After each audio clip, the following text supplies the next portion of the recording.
In 1981, a witness claimed she saw the brutal murder and cremation of a woman underneath a tree on a stretch of deserted farmland. But there was no trace of the remains anywhere nearby, and investigators were stumped. For answers, they turned to the science of forensic geology.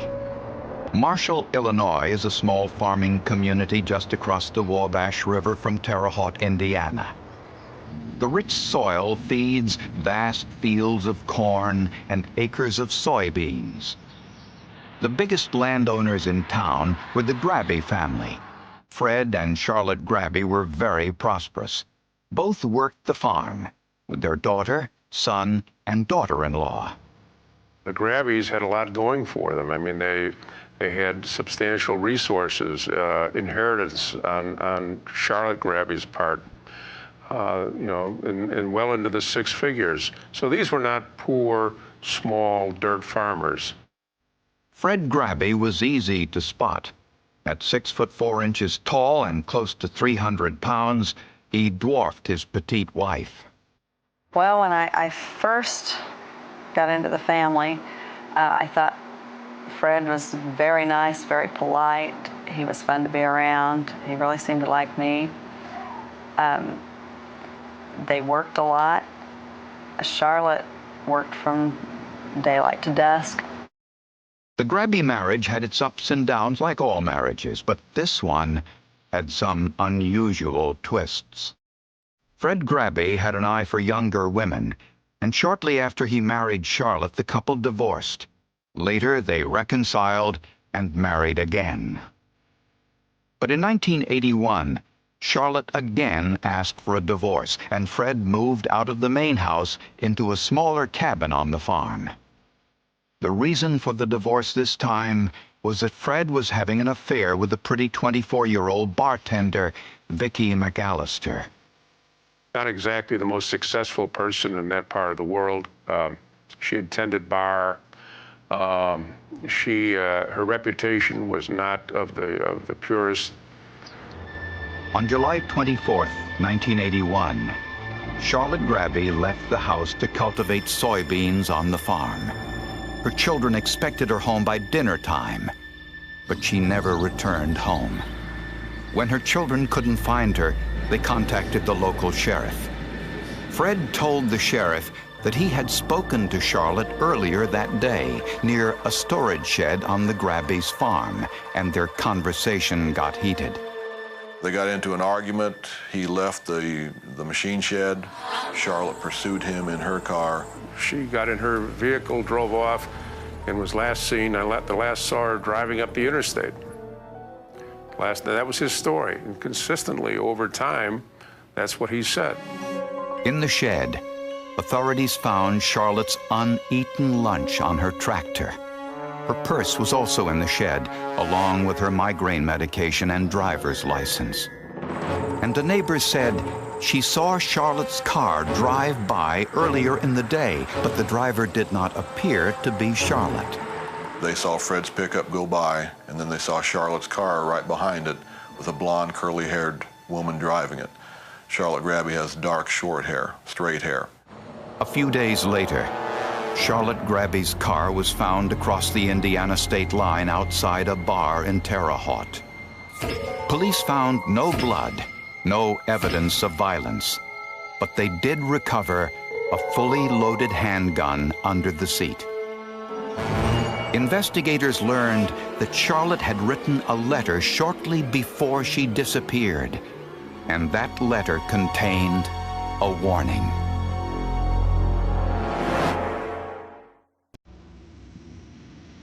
Charlotte Grabby disappeared from this remote field on her Illinois farm. Just prior to her disappearance, she asked her children to make a promise. If she wasn't home by 4:30 p.m., we were supposed to come and look for her. The reason? She was afraid of the man she was trying to divorce, Fred Grabby. My dad would have fits of rage for seemingly no reason at all, directed mainly toward my mother, but sometimes toward my brother or myself, more my brother than me, actually. One particular instance, I heard yelling, so I ran outside. My brother and my dad were fighting physically, and my dad even took my brother by the side of the head and beat his head into the fender of the pickup.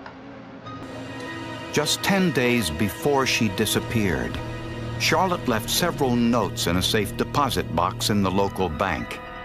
In the notes, Charlotte accused her husband of stealing some farm equipment and said she didn't think she would live through a divorce. She said she was afraid of Fred and also his friend and business associate, Dale Kessler.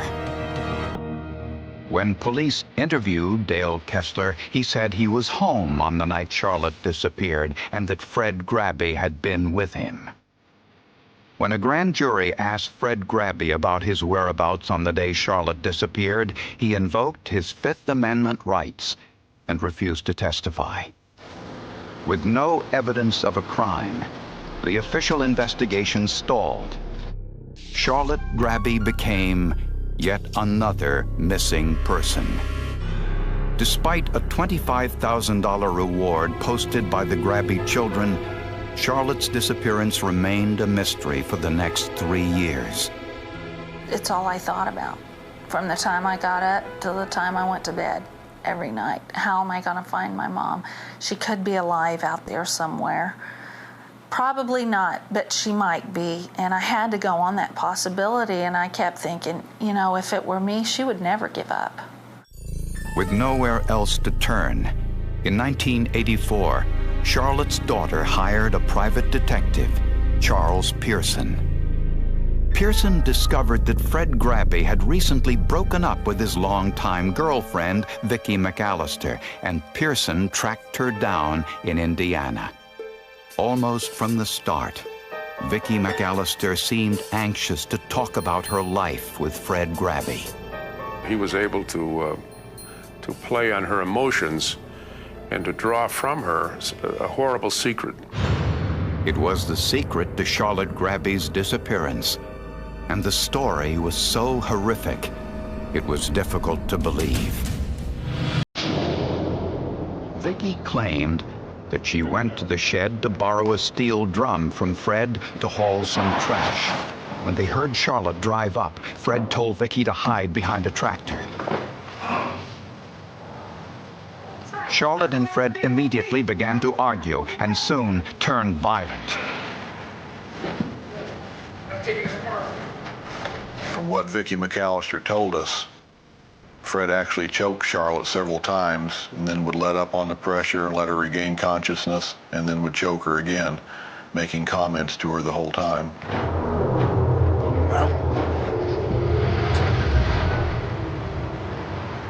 Vicki said that after Grabby choked Charlotte to death, he sodomized her.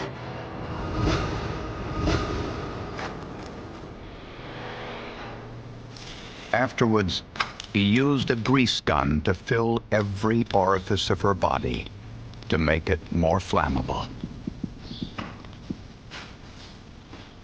He then put her body in the trash barrel and headed towards the river. Vicki drove Charlotte's car and abandoned it over the state line in Indiana.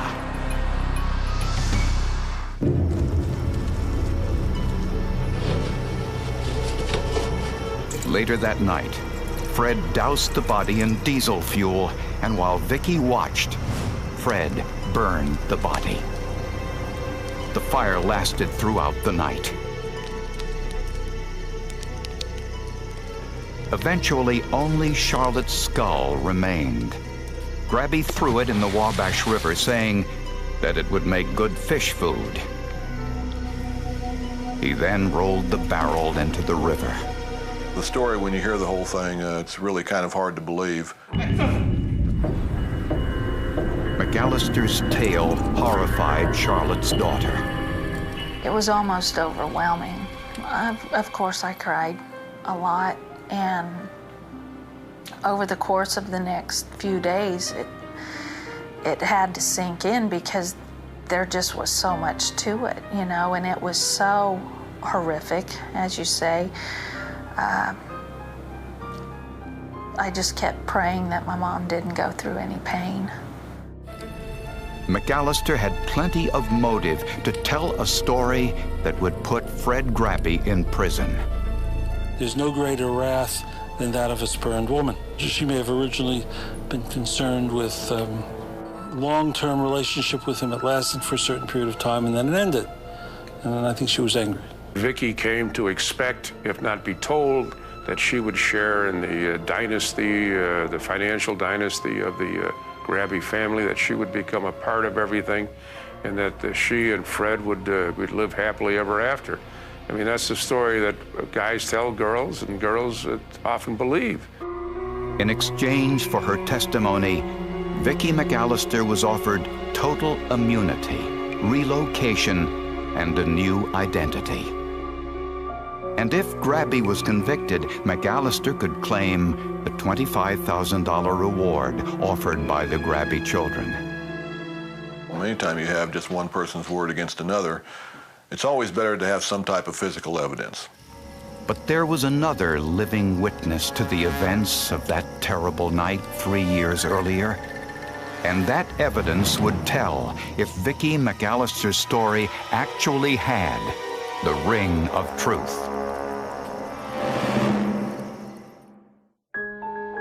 Fred Grabby's ex-girlfriend, Vicky McAllister, took police to the scene of the cremation, which she says took place on the banks of the Wabash River, just underneath this mature maple tree.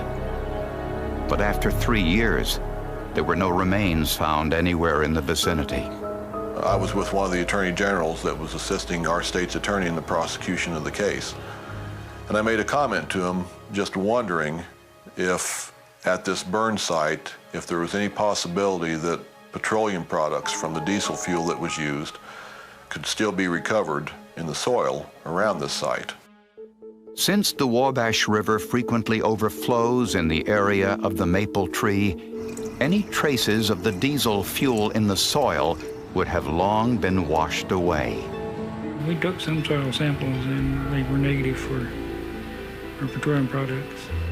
But one piece of potential evidence survived: the maple tree under which the funeral pyre allegedly burned. Trees make excellent history books because they show us when events occurred nearby the tree. They can explain to us exactly when different events happened. In this photo, Sheriff Crumrin is standing on the spot the barrel was allegedly placed. Was there any way for science to corroborate Vicky McAllister's story? In the spring and summer, roots transport water and nutrients from the surrounding soil up through the trunk and into a tree's branches, where they fuel the growth of very large cells. When the tree goes dormant in late summer and fall, it produces smaller, more dense cells. This cycle produces the familiar rings we see when we cut a tree branch or trunk. Each ring indicates another year has passed. If the tree absorbed diesel fuel from the gruesome funeral pyre, was there any way to tell? Diesel fuel is a toxic material to trees. It will either kill the cells or it will affect their growth rate, their metabolism adversely. When it's absorbed by the tree, it will slow the growth rate of the cells that it's in contact with. Investigators cut 5 branches from the tree, and when they counted back through the growth rings, they saw something startling. In 1981, the growth of those branches had dramatically slowed from what it had been in previous years. Growth rings from the year Charlotte disappeared were much thinner than earlier rings, but there was no way of knowing why this was so. To find out, pieces of each branch were ground into sawdust and given to Dr. Donald Dickerson, an organic chemist. Dickerson dissolved the samples and injected the sample into a gas chromatograph. The results indicated the presence of hydrocarbons, compounds indicative of petroleum products. Even more startling, only 2 of the 5 branches showed traces of petroleum, the ones on the side of the tree where Vicki McAllister said the cremation took place.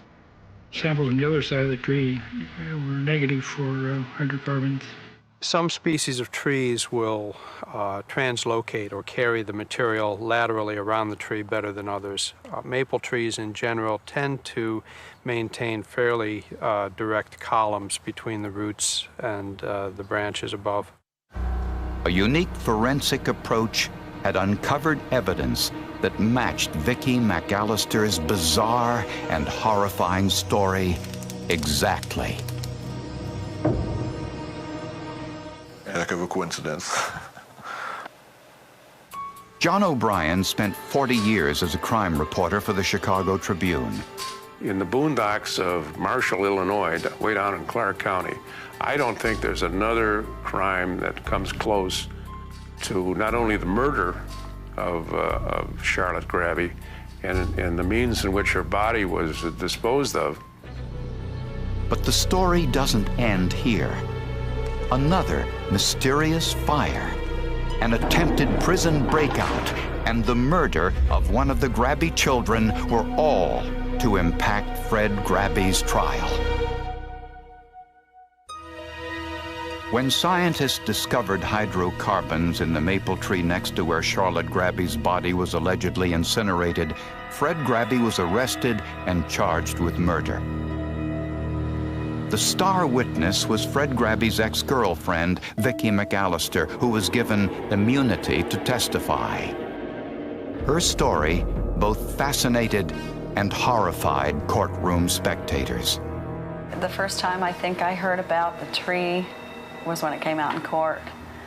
And I thought, wow, you know, that really, to me, proves Vicki was telling the truth about everything. The motive? Money. Fred Grabby had no desire to split the family assets with his wife, even though it was Charlotte's inheritance which comprised the bulk of their holdings. Most of the farm ground that they had, it's my understanding, belonged to her through her side of the family. And Fred was going to lose a lot of money, basically. That's what it all amounted to. If the love of money is the root of all evil, the roots of a maple tree soaking up errant diesel fuel sealed Fred Grabby's fate. Fred Grabby was convicted of first-degree murder in the death of his wife and was sentenced to life in prison without parole. In a bizarre twist to a bizarre story, Fred Grabby's new girlfriend, Barbara Graham, armed with a gun, arrived at the jail one night and attempted to get him out of prison. She fired 5 shots, wounding one deputy in the leg. She is able to get up on top of her, says, "Don't make me kill you." And at that time, the struggle ceased. For that offense, Barbara Graham was sentenced to 16 years in prison.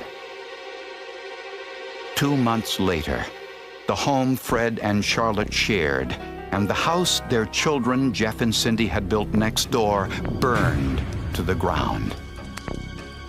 Arson investigators discovered both fires were deliberately set.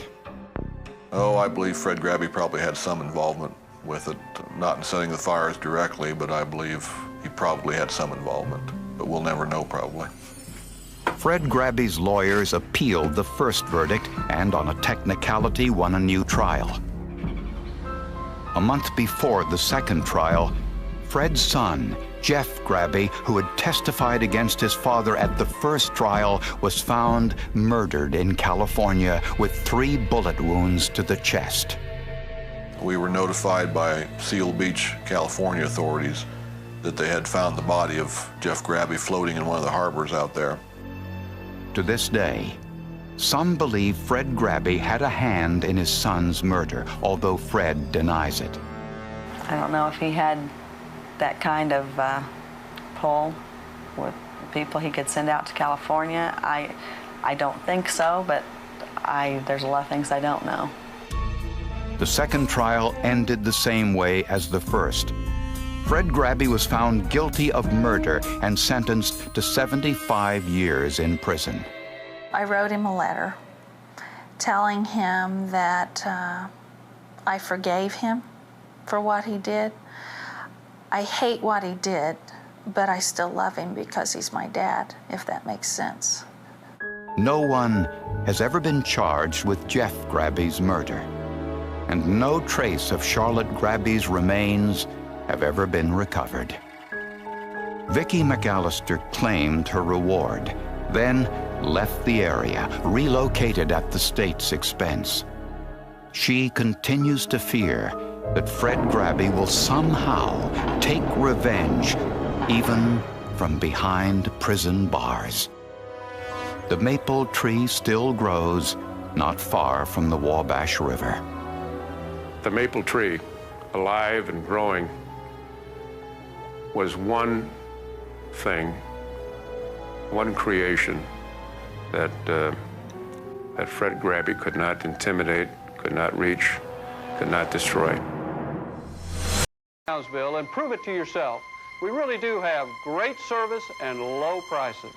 When a Texas car dealer was found shot to death in his bed, it looked, at first, like suicide. But a closer examination of the evidence convinced investigators the man had been murdered in cold blood. A decade would pass, and a family would be ripped apart before a jury rendered final judgment on what really happened that hot Texas night.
Where it was.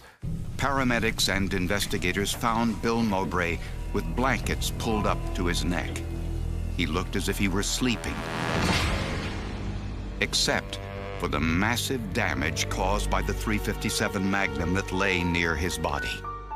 The entrance wound was on the right side, the right temple, and the exit wound was on the left temple.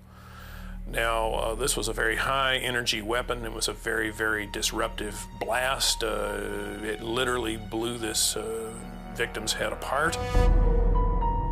The fatal wound was a contact wound. The gun barrel had been placed directly against Bill Mowbray's head. As the bullet exited his left temple, it went through his left hand, which was apparently resting under his head when the shot was fired. This was either a homicide or a suicide. Either he shot himself with his right hand and had his left hand bracing his head. You know, that was a plausible theory at that point. Or somebody else shot him while he was lying or perhaps sleeping on his left hand. Brownsville residents were shocked to learn that one of their most high-profile residents had apparently killed himself. Bill Mowbray ran a local Cadillac dealership and was well known in town. But the dealership had fallen on hard times. Bill was deeply in debt and was being investigated for alleged tax fraud. He was fairly desperate. He had gone to a banker and put his head down on the desk and cried in front of that banker and said, if you don't loan me $200,000 to help me out, I'm going to kill myself. And he was desperate. He had gone to every source he knew for funds. It looked as if Bill Mowbray had gone through with his threat. But investigators weren't so sure. They noticed something unusual in the position of his body. Something that said it was physically impossible for him to have shot himself. They were convinced that Bill Mowbray's death was not suicide, it was murder.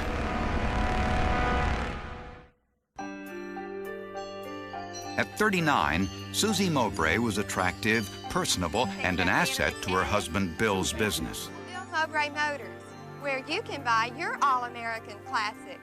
The two, both coming off divorces, had met 9 years earlier and married soon afterward. They lived the good life, a beautiful home, exotic vacations, condos at the beach. For Bill Mowbray, money was no object. My brother did have a tendency to spend a lot of money. He did like good things. When he would get involved in any kind of a hobby, he would get involved completely. But Bill was having serious money problems.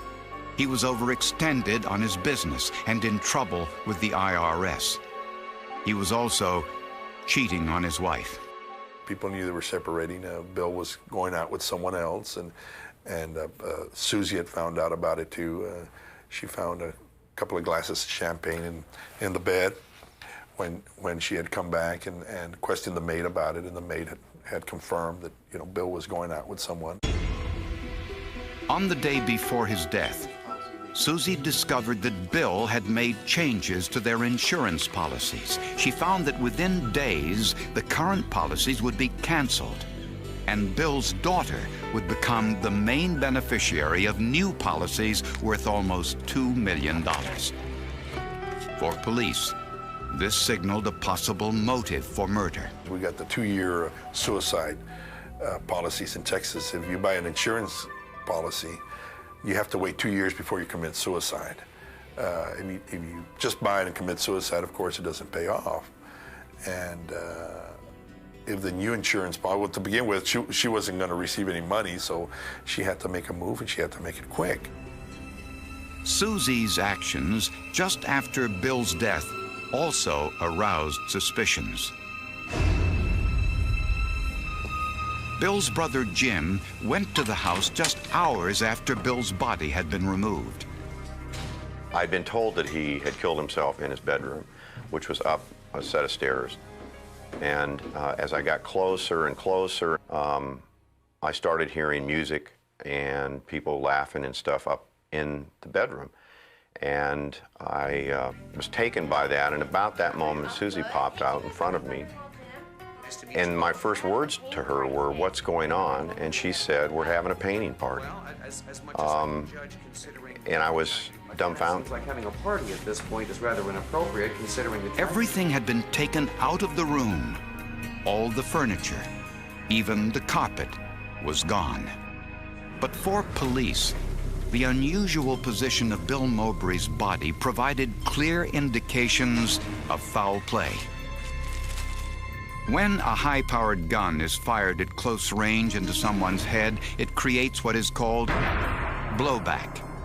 Basically, the force of the blast blows brain and blood matter back onto the hand and arm of the shooter. Bill Mowbray would have had to shoot himself with his right hand, since his left hand clearly contained an exit wound. But his right hand was lying at his side and was virtually free of blood. There was a very minimal amount of blood smeared about the right arm and hand, but no spatter. To me, this indicated that it was extremely unlikely that he could have been holding the gun when the shot was fired. At that point then, I reached the conclusion that this individual could not have shot himself. In addition, his right hand was under the covers.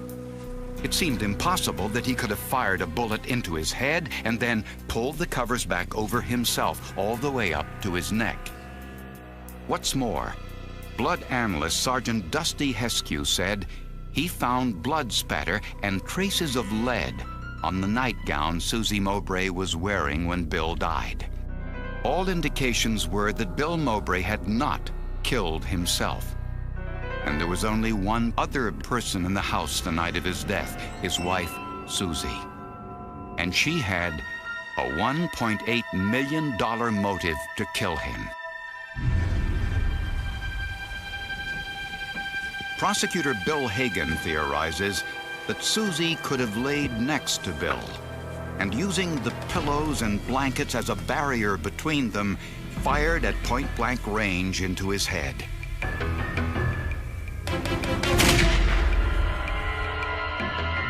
He says that despite the barrier, blowback left blood spatter and lead vapors on her gown. These red dots show where Heskew claimed to have found blood. 4 months after Bill's death, Susie Mowbray went on trial. You feel confident going into your trial now? No. I don't think anyone in their right mind would say, I feel confident going into a trial like this. No, I'm scared. After a 3-week trial, Susie Mowbray was found guilty and sentenced to life in prison. The jury agreeing that it was physically impossible for Bill Mowbray to have shot himself. But as she was sent away, her supporters said they found evidence that she was innocent. The question was whether they would ever get a chance to prove it. In June of 1988, Susie Mowbray was sent to prison to serve a life sentence for the murder of her husband, Bill. She maintained her innocence while attempting to adjust to life behind bars. I can remember there was this moment of utter just terror after they had announced the verdict, and this female officer of some sort is escorting me over to the county jail. And first words out of my mouth, are they going to hurt me? And she said, not unless you give them a reason. Her supporters, particularly Wade Burnett, her 20-year-old son from a previous marriage, went back to the evidence that was used to convict her, claiming crucial details were misrepresented. He found that prosecutors had not disclosed a report that contradicted their own case. It had been done by Herbert McDonald, a highly regarded blood spatter expert. He had examined the gown Susie Mowbray was wearing when she allegedly shot her husband. The evidence I examined strongly suggested that that garment wasn't anywhere near Bill Mowbray when he was shot. And of course, that would assist the defense and not the prosecution. McDonald was never called to testify. Instead, the prosecution's other blood analyst, Sergeant Dusty Heskew, testified that he found 48 separate blood spatters on Susie Mowbray's gown. This was a particularly damning piece of evidence. He said he used luminol to examine the gown. Luminol is a chemical that causes blood to glow or luminesce even after it has been cleaned. The effect only lasts for about 30 seconds. Time, Heskew said, to measure all the blood spatters. This is a claim dismissed by most blood spatter experts. I don't doubt that he saw specks of glowing material in the dark, but according to his testimony, he saw many and he measured them. This is like measuring the length of a firefly at night in the springtime. That's a good trick. I wish I knew how to do that. I don't. There were other problems. Blood is not the only substance that will glow when in contact with luminol. Certain bleaches, even something like horseradish, will also glow. No one doubts that Heskew saw something glowing on Susie Mowbray's nightgown, but no tests were ever performed to determine if what he saw was in fact blood. The forensic evidence in the original trial pointed a particular way, and it turned out that all their testing and their forensics were all flawed and probably carelessly done. Everything was so directed towards a finding of guilt that I really feel like it wasn't a fair analysis of the forensic evidence. When it was discovered that the nightgown had not been properly tested, the judge overturned the verdict, and after serving 9 years, Susie Mowbray was released from jail. I am standing here with my family, not inside a prison. This is freedom. But she would have to face a new trial, and prosecutors remained confident that the evidence used to convict her the first time would convict her once again. She put a gun to Bill's head and she pulled the trigger, and she did it because her marriage was going bad, and she saw an opportunity to continue living the lifestyle she had and collecting some money. But her defense attorney said it was clear Bill Mowbray killed himself, and that key evidence proving their case was gone. The T-shirt Bill was wearing when he was shot had been torn apart by paramedics trying to save him, and the blanket next to his body, which would have absorbed large amounts of blood spatter, had been lost shortly after his death. Susie Mowbray's retrial in January of 1998 was perhaps the biggest media event in the area's history. People lined up for hours to get a seat in court. Thousands more watched nationwide on Court TV. Finally, it appeared the courts would answer a question now almost a decade old. Had Bill Mowbray killed himself, or was he the victim of a cold-blooded killer? The main bone of contention in the retrial of Susie Mowbray centered on a simple issue. Bill Mowbray had been shot with a high-powered gun at point-blank range. Whoever shot him would have been spattered with blood. Yet, Bill Mowbray's right hand, the only hand he could have used to shoot himself, had no gunshot residue and was virtually free of blood. That left Susie Mowbray as the only other suspect. But a respected blood spatter expert, originally hired by the prosecution, said there was no blood on the gown she was wearing when her husband was shot. I could see no staining whatsoever on it, but neither inside or outside. So I told him at the time, I said, I don't see how she could have been in close proximity to the exploding head, literally. Bill Mowbray had a lot of tissue, brain substance, dura, hair, skin that was blown all over the room. Prosecutors claimed it was possible that Susie could have placed pillows and a blanket between herself and Bill, and that these received most of the blowback blood spatter. But that blanket and the T-shirt Bill Mowbray was wearing when he was shot had been lost, a serious blow to the prosecution. Meanwhile, Susie Mowbray's defense team had its own problems.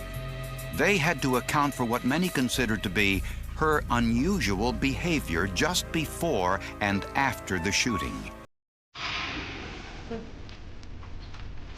She found out just before Bill's death that she was being cut out of his life insurance policies.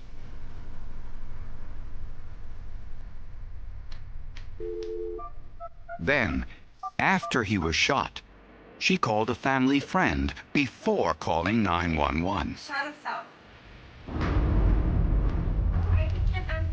And within 10 hours of his death, she was painting the room where the shooting took place. They were so fixed on the impropriety of the way she was acting and the way, the times and the flow of traffic through her house and how she dealt with people, and then the assertion that she was sitting there drinking a drink when in fact it was probably water. We had to get around the fact that she acted inappropriately. Her defense also concentrated on Bill Mowbray's behavior. His business was in trouble. He was being investigated for alleged tax irregularities. 10 years earlier, he had actually attempted suicide. And he told friends he would kill himself before spending one day in jail. He even told a coworker what funeral home he wanted to handle his body. The IRS was about to close in on him, and he had no place to turn. And because of whatever it was about his personality and the way it evolved, the only way out for him was to kill himself. After 2 weeks, Susie Mowbray's second trial was nearing the end. As the prosecutor made his closing argument, the courtroom sat riveted. And then there was a shocking development. Smoking her cigarette, when she's standing outside with her drink in her hand, when she's medicating herself, he is still alive, gaggling in his own blood. Your time is up, counsel. Thank you. Remove her, please. She makes this outburst, which is totally unexpected, although some think it was choreographed, but it was totally unexpected. She makes this outcry, and really what it does for us is gives us a relief that, look, we've done everything we can. We have got her to the edge, and now if something goes bad, I'm just going to look back and say, it was Susie's fault.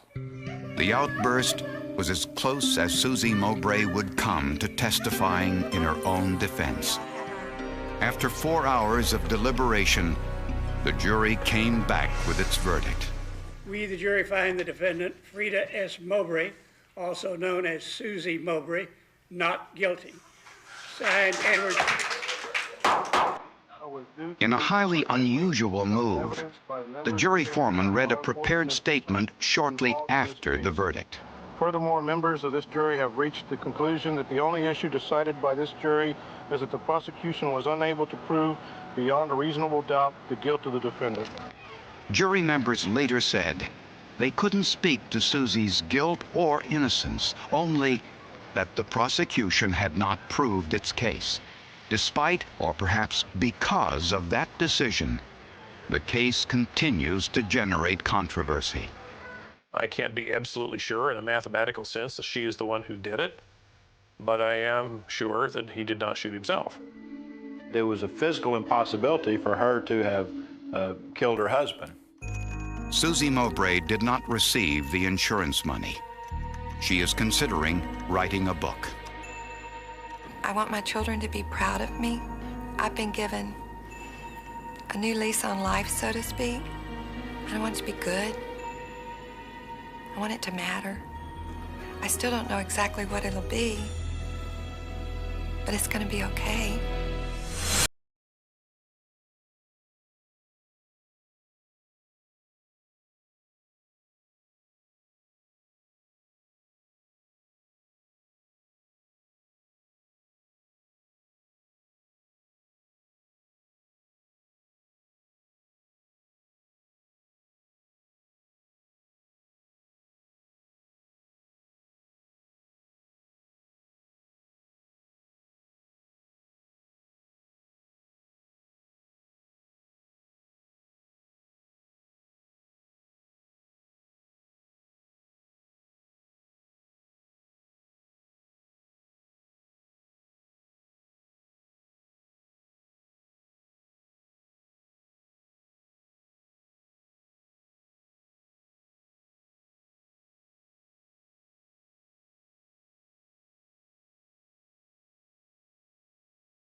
No one could explain why the tape recorder turned on by itself. It had been sitting inside an evidence locker for 34 years, tagged, cataloged, forgotten. Dust covered the plastic buttons. The batteries had leaked decades earlier. The case had consumed detectives, reporters, volunteers, and grieving relatives before slipping quietly into the growing mountain of unsolved disappearances that nobody mentioned anymore. Then, on an ordinary Monday morning, a detective opened locker 214 to retrieve an unrelated file. Before his hand even touched the recorder, the machine clicked once. A hiss filled the room. A woman's frightened voice whispered 6 words. "He's still here. Don't trust the sheriff." The tape stopped. Silence swallowed the evidence room. Nobody could explain how a recorder with no power had produced a voice that sounded as though it had been recorded only moments before. Within an hour, every investigator in Hollow Creek Police Department had gathered around the old evidence table. The original file was carried out of storage. Brown cardboard. Corners bent. A faded label barely clinging to the cover. Case 81 to 104. Below it, another stamp. Unsolved. For more than 3 decades, those 8 letters had become part of Hollow Creek's identity. Children grew into adults hearing stories about the missing schoolteacher. Families locked their doors before sunset because parents remembered the autumn when fear settled over the town like cold fog. Every election brought promises to reopen the investigation. Every anniversary revived rumors that someone knew the truth but had taken it to the grave. Nothing ever changed. Until the tape spoke. Detective Mason Hale had spent 18 years investigating homicides. He believed in fingerprints, DNA, surveillance footage, financial records, and witnesses who could be cross-examined. He did not believe in miracles. The recorder unsettled him anyway. Forensic technicians immediately dismantled the device. No batteries. No hidden transmitter. No modern electronics. Nothing capable of producing fresh audio. Yet everyone in the room had heard the same frightened whisper.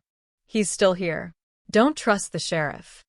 The victim's name was Emily Carter, 28 years old, an elementary school teacher who had arrived in Hollow Creek only 8 months before she vanished. She was well-liked, quiet, reliable. She volunteered at the public library every Saturday. She baked pies for church fundraisers. She called her mother every Sunday evening without fail. Then, on October 14th, she never came home. Her blue sedan was found abandoned beside an old logging road 6 miles outside town. The driver's door stood open. Her purse remained on the passenger seat. The keys were still in the ignition. No blood. No signs of a struggle. Only one strange detail. A single cassette tape rested on the dashboard. Blank. Or so investigators believed. The original detectives searched the surrounding forest for 12 days. State police joined the effort. Helicopters flew overhead. Tracking dogs followed Emily's scent until it simply disappeared beside a shallow creek. No footprints. No tire tracks. No body. It was as though she had walked into the trees and dissolved into the autumn air. The case stalled. Months became years. Witnesses moved away. Some died. Others forgot. The evidence boxes grew heavier while the file itself became thinner, each failed lead quietly removed until almost nothing remained. Mason spread the surviving photographs across the conference table. Most had faded with age. Emily's smiling outside the school. Emily's standing beside her students during a harvest festival. Emily's abandoned car. The logging road. A line of officers searching through fallen leaves. One photograph stopped him. It showed several deputies standing behind yellow tape on the day the vehicle was discovered. At first glance, nothing seemed unusual. Then Mason noticed a man in the background, half hidden behind a patrol truck, watching the scene, watching the photographers, watching everyone. He wasn't wearing a uniform. He wasn't part of the search team. Yet no report mentioned him. Elena Brooks, the department's forensic analyst, enlarged the photograph. The image remained grainy. The man's face was partially obscured by a baseball cap. Impossible to identify. But one detail remained sharp. Around his left wrist hung a narrow silver bracelet engraved with tiny geometric patterns. Elena frowned. "I've seen this before." "Where?" She opened another evidence envelope. Inside lay several personal belongings recovered from Emily's apartment. A wristwatch, a keychain, a handwritten grocery list, and one family photograph. Emily stood beside an older woman, both smiling at the camera. On Emily's left wrist, the same silver bracelet. The original investigators had never mentioned it. No inventory recorded jewelry missing from Emily's body because there had been no body to inventory. Still, the bracelet in the old photograph matched the one worn by the unknown man near the crime scene. Coincidence? Perhaps. Mason didn't believe in coincidences that survived 34 years. The town itself remembered differently. Older residents insisted Emily had planned to leave Hollow Creek. Others swore she had become frightened during her final weeks. One waitress recalled Emily asking strange questions about abandoned cabins deep in the national forest. A retired mechanic remembered repairing her car 2 days before she disappeared.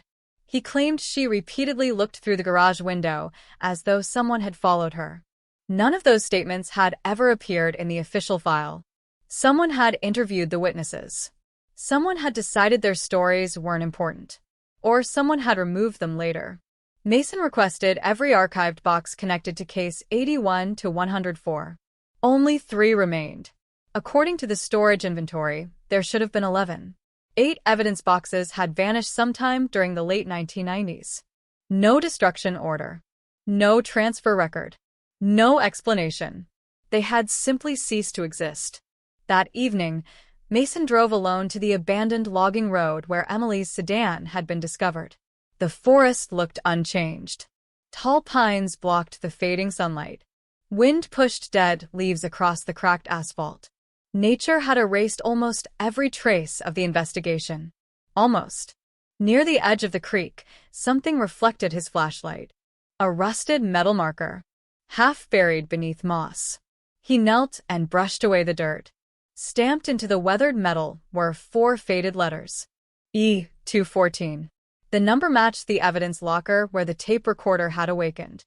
Mason stared at it for several long seconds. Then he noticed something else. Fresh footprints. Not from decades ago. From today. Someone else had visited the creek only hours earlier. The prints led into the forest. And then, they stopped. Not because the trail ended. Because whoever made them had stepped deliberately onto the exposed roots of the trees, leaving no more impressions behind. Someone knew exactly how to disappear. And somewhere beyond the silent woods, a branch cracked. Not from the wind. From footsteps. Someone was still out there. The sound came only once. A single branch snapping somewhere beyond the tree line. Then silence returned so completely that Mason could hear the slow current of the creek sliding over smooth stones. He switched off his flashlight. Darkness swallowed the forest. If someone was watching him, the beam had already revealed his position. Now he listened. Nothing. 30 seconds. A minute. 2. Then, somewhere deeper in the woods. Footsteps. Slow. Measured. Not running. Whoever stood beyond the trees wanted him to know they were there. Mason drew his service weapon but didn't call out. He followed the sound carefully, moving between towering pines whose trunks cast long shadows across the forest floor. Fresh footprints appeared again. Heavy boots. Deep impressions. One person. The stride remained steady, almost casual. No sign of panic. No attempt to flee. Almost as if the unknown figure expected to be followed. The trail ended beside an abandoned fire watch tower. Its wooden stairs had collapsed years earlier. Rusted steel cables swayed gently in the evening breeze. The structure looked forgotten. Yet one thing immediately stood out. A fresh padlock secured the access hatch beneath the tower. Brand new. No rust. No scratches. Someone had installed it recently. Mason photographed the lock before testing it. It refused to move. He circled the tower. Nothing. No vehicles. No camping equipment. No discarded food wrappers. Whoever had come here had left almost nothing behind. Almost. Near one support beam lay a cigarette butt. Still warm. Forensic gloves. Evidence bag. The cigarette disappeared into his pocket. DNA technology had solved older mysteries with far less. If the smoker existed in any criminal database, Mason intended to find out. By the time he returned to town, Elena had already finished another examination of the cassette recorder. No fingerprints. They wiped it. No. She looked puzzled. There were never any. She explained that every exposed surface had aged naturally. Dust had settled uninterrupted for decades. Nothing suggested anyone had opened the evidence locker before that morning. The recorder should have remained exactly where investigators placed it in 1981. Yet somehow, it had spoken. The laboratory received the cigarette sample before midnight. Nora Patel, the department's DNA specialist, prepared the extraction. Hours passed. Machines hummed quietly. Computers compared genetic markers against state and federal databases. Then the monitor flashed. Partial match found. Everyone gathered around. The sample belonged to a close biological relative of someone already in the system. Not the smoker. His son. The relative's name appeared. Daniel Mercer. Age 32. Minor burglary conviction 12 years earlier. Local resident. Born in Hollow Creek. His father's identity remained sealed because no DNA had ever been collected directly. Only the family connection existed. Mason opened Daniel Mercer's file. Occupation. Construction worker. No violent offenses. No known connection to Emily Carter. Nothing unusual. Until he reached the family records. Father. Thomas Mercer. Former deputy sheriff. Retired in 1987. One of the first officers who responded to Emily Carter's disappearance. Nobody spoke. The room suddenly felt much smaller. Mason pulled the original incident photographs onto the screen. There he was. Deputy Thomas Mercer. Standing beside Emily's abandoned car. Standing with search teams. Standing during evidence collection. Present from the very beginning. Elena quietly enlarged another image. Behind Thomas Mercer. Half hidden by the patrol truck. The unidentified man wearing the silver bracelet. She compared facial proportions. The nose. The jawline. The ears. Not perfect, but close enough. Very close. What if they're the same person, she asked. Mason stared at the photographs. If they are. Then why was he standing outside the crime scene without anyone identifying him? The question became even stranger after reviewing witness interviews. Several volunteers listed every deputy present that day. Thomas Mercer appeared in each report. Yet not one witness described the man behind the truck. It was as though nobody except the camera had noticed him. The next morning, Mason visited Thomas Mercer's home. The retired deputy lived alone on the outskirts of town. A small white farmhouse overlooked empty cornfields. An American flag fluttered slowly on the front porch. Mercer answered after the second knock. 76 years old. Sharp eyes.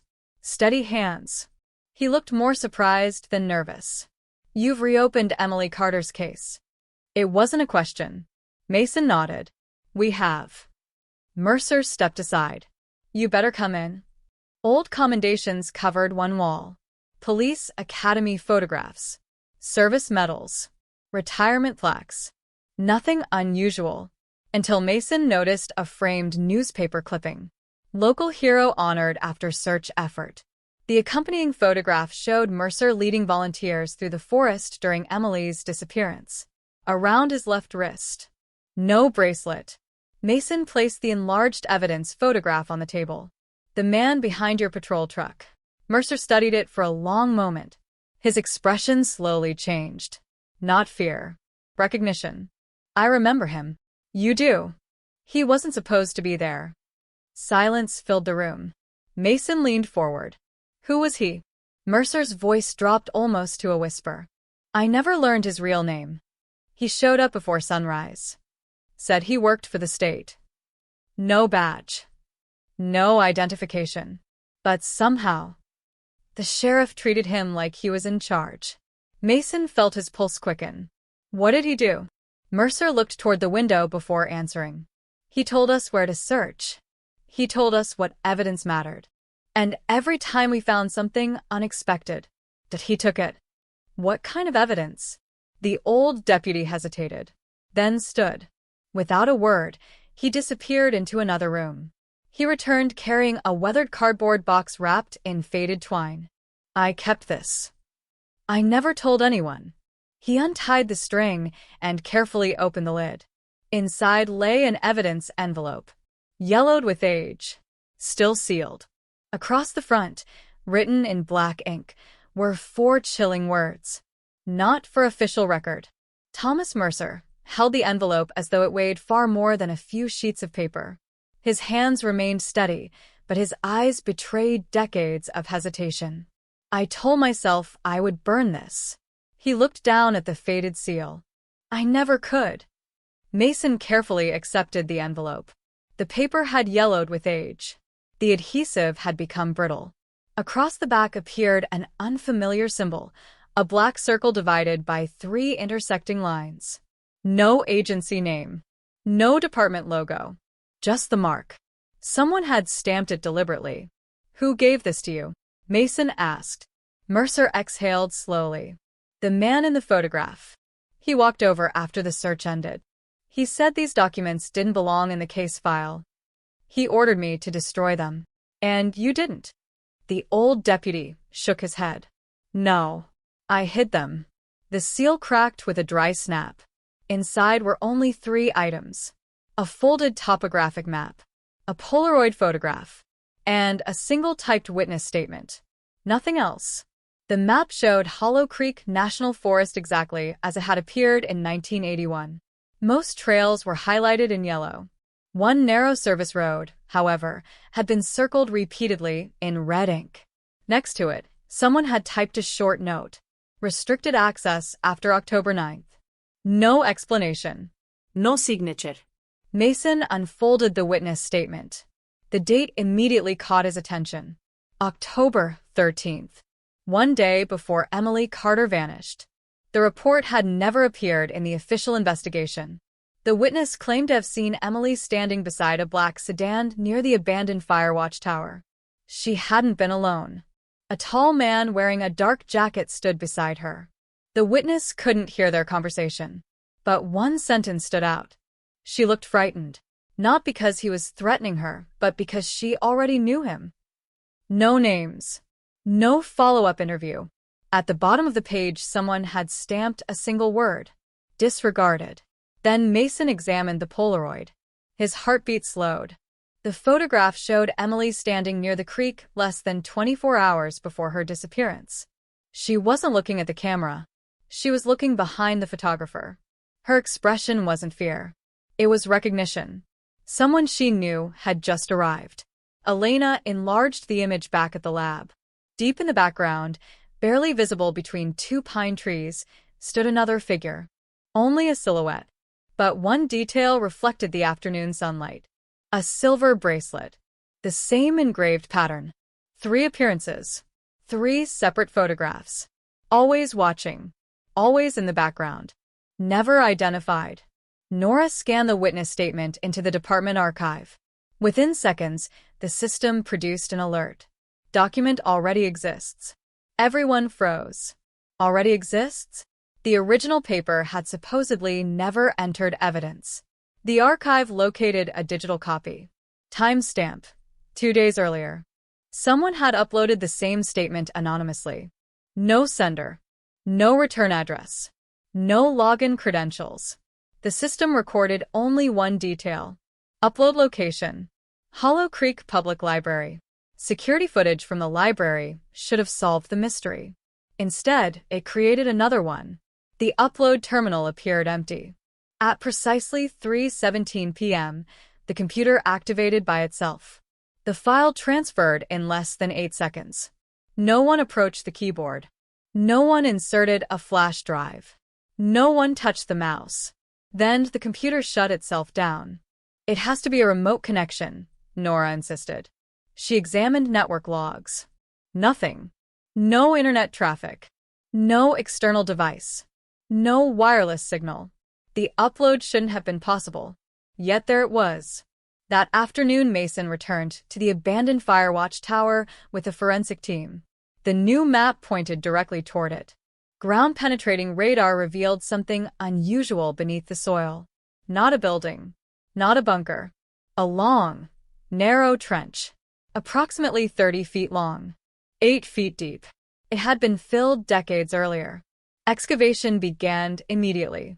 Layer after layer of compacted earth was removed. Old roots. broken branches, rusted cans, fragments of weathered wood. Then one of the workers struck metal. A dull clang echoed through the clearing. Everyone stopped. The object wasn't large, just the corner of a heavy steel box buried beneath nearly 5 feet of soil. Hours later, the container emerged intact. Military green. No markings. No serial number. The lid had been welded shut. Forensic technicians carefully cut through the corroded seam. Cold air escaped. Inside rested dozens of neatly arranged cassette tapes, each labeled by date. October 3rd, October 5th, October 8th, October 11th, October 13th. The final slot, October 14th. Empty. Every tape carried Emily Carter's name. No one knew whether she had made the recordings, or whether someone else had recorded her. Elena inserted the earliest cassette into a protected playback machine. Static crackled for several seconds. Then Emily's voice filled the laboratory. Calm. Measured. Almost whispering. If anyone ever hears this, it means I waited too long. Everyone remained perfectly still. I thought they were only watching the forest. A pause. I didn't realize they were watching the town. Another pause. Then her breathing became uneven. If I disappear, don't look where they tell you. The recording stopped abruptly. Not because the tape ended, because someone had cut it off in the middle of a sentence. Before anyone could speak, Nora's computer chimed. A new anonymous file had just appeared in the case archive. No sender. No traceable origin. Only a title. Play the last tape last. No one touched the final cassette. Not after the anonymous message. The evidence technician sealed it inside a separate container while Elena cataloged the remaining recordings in chronological order. Whoever had hidden the steel box had buried the tapes carefully. Whoever had uploaded the warning knew they had been found. That meant one thing. Someone was still watching the investigation. Mason ordered the building locked down. Every entrance. Every evidence room. Every computer terminal. The department's internal network was disconnected from the internet. If someone intended to interfere again, they would have to do it from inside the station. The second cassette clicked into the recorder. The label read, October 5th, 1981. Emily's voice returned immediately. Quieter this time. I followed them today. A long silence. They drive black sedans without license plates. I counted 3. They disappear beyond the old fire tower. Another pause. I tried to tell Sheriff Collins. He smiled. He told me I was imagining things. Her breathing quickened. But he already knew. The tape ended. The room remained silent. Mason looked toward the original case file. Sheriff Walter Collins had personally supervised every stage of the investigation. He had retired 2 years later. He died of a heart attack in 1998. Every official account described him as an honest lawman. Now, Emily's own voice suggested something very different. The third tape contained only ambient sounds. Wind. Footsteps. Birds. Branches moving. Then. A car door closed. A man's voice drifted faintly through the microphone. The words were impossible to understand. Elena enhanced the recording. Again. Again. On the 6th attempt, one sentence became clear. She knows about the archive. No names. Nothing else. Only those 5 words. What archive? Nora whispered. No one had an answer.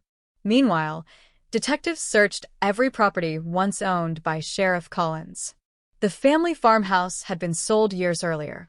His hunting cabin had burned down. One storage garage remained abandoned outside town.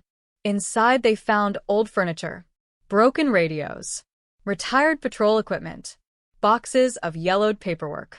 Nothing connected to Emily, until Mason opened a locked filing cabinet. The top drawer was empty. The second drawer held payroll records. The bottom drawer contained a map. Exactly the same map recovered from Mercer's envelope. Same red circle. Same restricted road. Same type note. Restricted access after October 9th. This copy included something else. A handwritten coordinate. The location pointed to an abandoned quarry 12 miles east of Hollow Creek. The search team arrived just before sunrise. The quarry had closed decades earlier. Nature had reclaimed the entrance roads. Old machinery rusted beneath vines. The place looked deserted. Yet fresh tire tracks crossed the muddy ground. Someone had visited recently. The tracks ended beside a collapsed maintenance building. Ground-penetrating radar detected a hollow space beneath the concrete floor. Workers removed the debris. A steel hatch appeared underneath. Unlike the buried cassette box, this hatch had electrical wiring. Someone had installed new power cables. The lock required a keypad code. No fingerprints. No tool marks. It had been opened recently. Nora bypassed the security system. Cold air escaped from below. Concrete stairs descended into darkness. The bunker wasn't large. Just 3 rooms connected by a narrow hallway. Every light switched on automatically as the detectives entered. Electricity still flowed. Someone maintained the place. The first room contained shelves filled with newspaper clippings. Not only Emily Carter. Dozens of disappearances. Across 20 years. Different towns. Different victims. Each clipping carried handwritten notes. Dates. Names. Arrows. Connections. Emily wasn't an isolated case. She belonged to a much larger pattern. The second room held filing cabinets. Most stood empty. Fresh scrape marks covered the shelves. Boxes had been removed recently. Too recently. Dust hadn't even settled. Whoever cleaned the room had expected visitors. Only one drawer remained. Inside rested a spiral notebook. The cover carried 2 handwritten words. Observer log. Every page documented movements around Hollow Creek. Vehicles entering town. License plate numbers. Hotel guests. Teachers. Mail carriers. Journalists. Even police officers. Everyone had been watched. Every observation ended the same way. No action required. Until Emily Carter. Her entries stretched across 6 pages. The final sentence had been underlined 3 times. Subject has located archive site A. Immediate intervention authorized. Mason slowly closed the notebook. Archive site A. He remembered the recording. She knows about the archive. There wasn't just an archive. There were multiple sites. At the end of the hallway stood a reinforced steel door. Unlike everything else inside the bunker, this door remained locked. Above the keypad, someone had scratched a message directly into the metal. Not with paint. With a knife. They never buried the truth. They buried the people. Before anyone could examine it further, every light inside the bunker went out. Emergency power failed. Darkness swallowed the hallway. Then, somewhere behind the locked steel door, a telephone began ringing. 1 ring. 2. 3. It kept ringing, as though someone on the other side knew they had finally arrived. The telephone continued to ring. Slow. Evenly spaced. The sound echoed through the concrete hallway with unnatural clarity, as though the bunker itself had been waiting for that exact moment. No one moved. No one spoke. 5 detectives stood in complete darkness, their flashlights fixed on the steel door. The ringing stopped. Silence returned. Then, just as suddenly, the phone rang again. Nora restored temporary power to the hallway using a portable battery pack. Emergency lights flickered weakly overhead. The reinforced door remained locked. No electronic keypad. No visible hinges. Only a heavy black receiver mounted to the wall beside it. The telephone itself hadn't rung. The sound had come from somewhere beyond the steel. Mason approached carefully. He picked up the receiver. For several seconds, only static answered. Then a man's calm voice emerged. I wondered how long it would take. Mason stiffened. Who is this? You've opened the wrong archive. The connection crackled. If you keep searching, people will start disappearing again. The line went dead. Nora immediately traced the signal. Nothing. The call hadn't traveled through the public telephone network. It originated from somewhere inside the bunker. Yet every room had already been searched. There was no second office, no hidden switchboard, no active communications equipment. The voice had come from nowhere they could identify. Engineers spent nearly 2 hours examining the steel door. Finally, one technician discovered a concealed mechanical release behind a loose section of concrete. The locking bolts withdrew with a heavy metallic thud. The door swung inward. Cold air drifted from the darkness beyond. The chamber behind it was surprisingly small. No filing cabinets. No computers. Only a long wooden table positioned beneath a single hanging light. 6 chairs surrounded it. 5 stood empty. One chair had been pulled back recently. A coffee cup rested beside it. The coffee was still warm. Someone had been there within the last hour. The walls were covered with maps. Every one marked with colored pins. Hollow Creek, Pine Ridge, Ash Valley, Black River. Dozens of towns, each connected by thin red string. At the center of every map appeared the same handwritten symbol Mason had seen on the sealed envelope. The black circle divided by 3 intersecting lines. Elena photographed everything. One map drew her attention immediately. Unlike the others, it contained photographs instead of pins.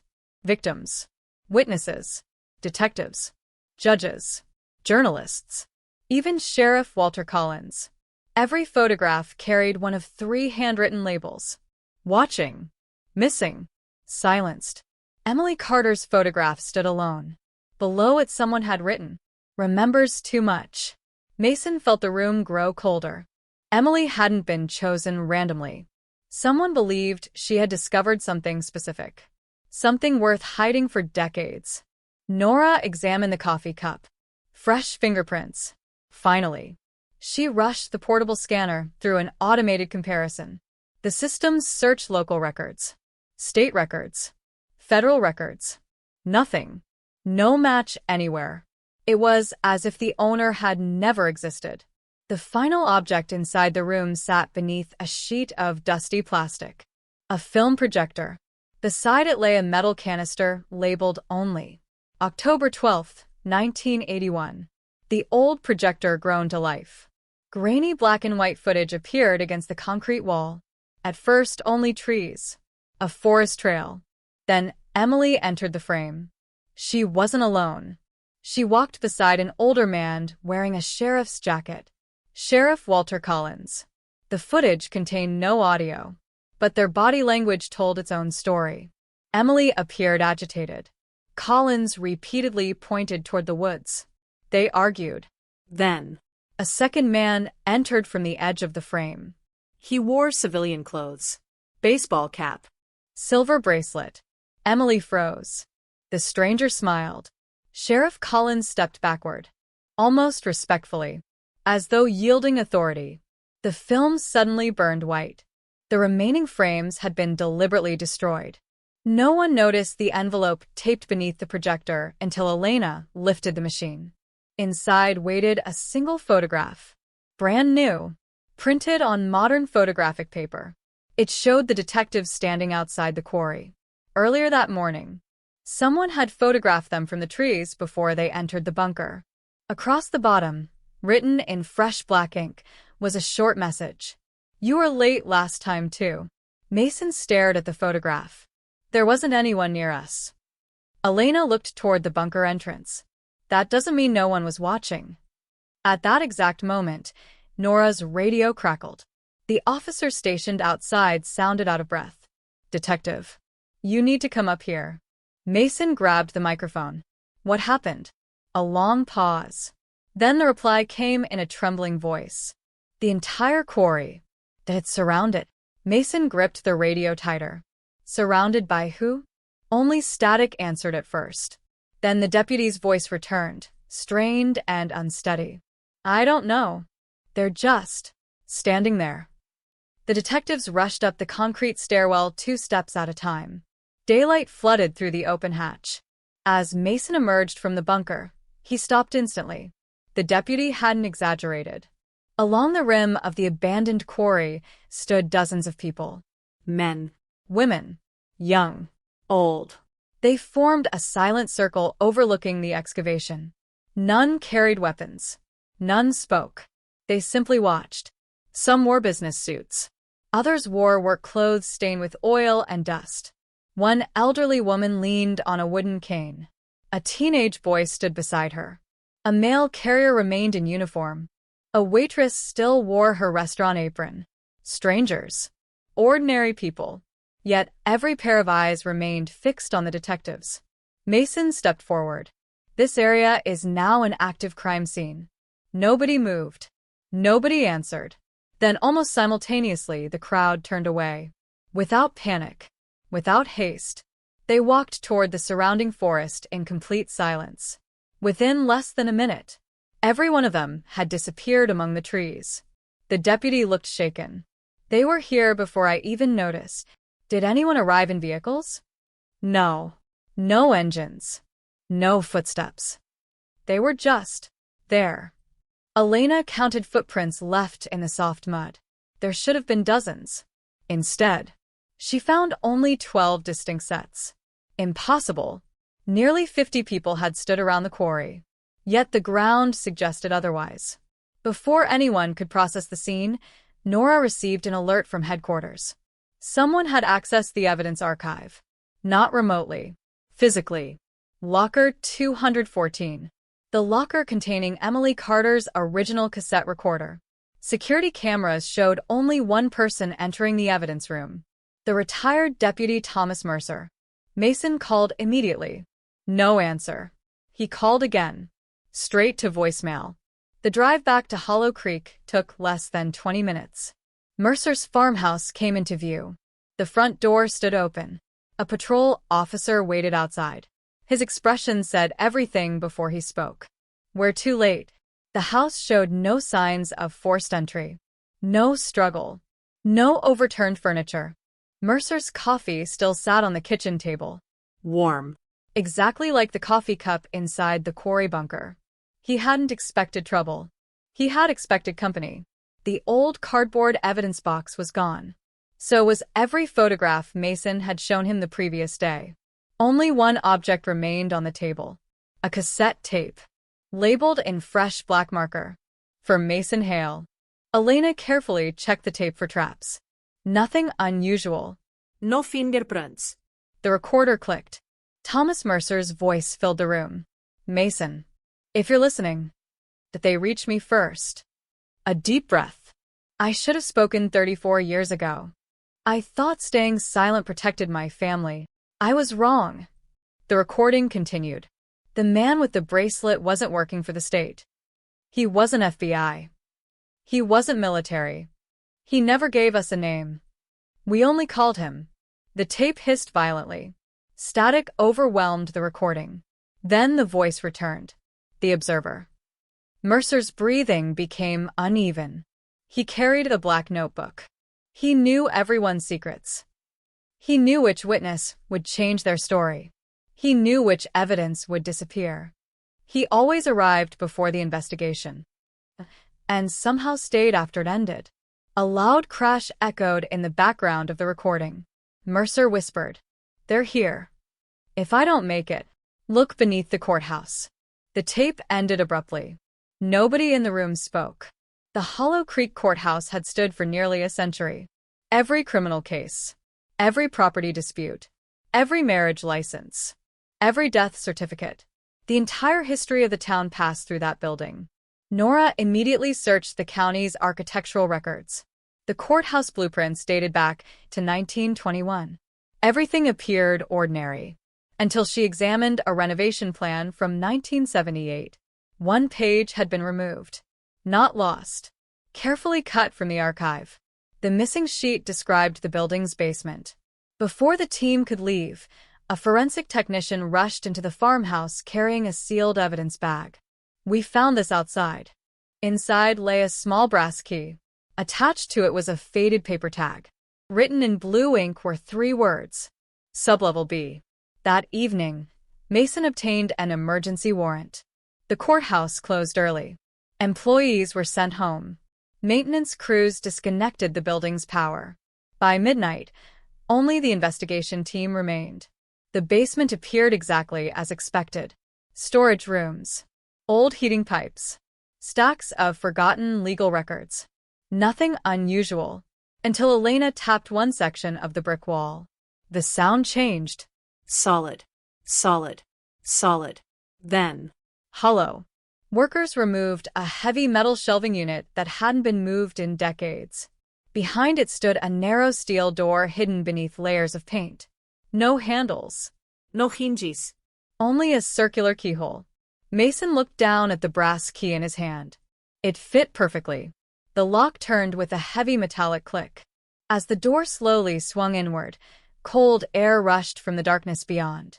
Far below, somewhere beneath the courthouse, a projector started running by itself, and a woman's voice echoed upward through the hidden stairwell. I knew someone would come back. The voice drifted upward through the hidden stairwell. Clear. Calm. Unmistakably female. I knew someone would come back. The words echoed through the narrow shaft before dissolving into silence. No one standing at the doorway spoke. The courthouse above them felt impossibly far away. Only the faint whir of an old film projector continued somewhere below. Mason switched on his flashlight. The staircase spiraled downward beneath the courthouse, carved into concrete far older than the building itself. Dust coated every step. Yet the center of each stair remained strangely clean. Someone had walked there recently. Not once. Repeatedly. The descent ended before another steel door. Unlike the previous hidden entrances, this one stood open. A faint beam of projector light spilled across the hallway. The room beyond resembled a forgotten courtroom. Rows of wooden benches faced a raised platform. No judge's seat. No witness stand. Instead, an enormous white projection screen covered the far wall. The old projector rattled quietly from the back of the chamber. No one operated it. Its reels turned by themselves. A grainy image flickered into focus. The date appeared first. October 10th, 1981. Then the picture sharpened. Emily Carter sat alone at a wooden table. She looked exhausted. Dark circles framed her eyes. She wasn't speaking to the camera. She was speaking to someone sitting just beyond it. We agreed this would remain confidential. Her voice trembled. I only came because you promised no one else would know. Silence answered. The unseen interviewer asked a question. The microphone failed to capture it. Emily nodded slowly. Yes. I found it beneath the tower. Another inaudible question. No. I haven't told anyone. She hesitated. Not yet. The projector skipped several frames. The image shook violently. Emily suddenly looked toward the doorway behind the camera. Her face lost all color. She whispered one sentence. He's early. The film ended. The room fell dark again. Elena immediately examined the projector. The reel had been threaded only hours earlier. Fresh fingerprints covered the metal housing. Not enough for identification. Enough to prove someone had prepared the room before they arrived. Nora searched the surrounding chamber. Hidden behind the projection screen, she discovered a narrow archive room lined with dozens of cassette storage racks. Most were empty. Labels remained. Tapes did not. Someone had removed nearly everything.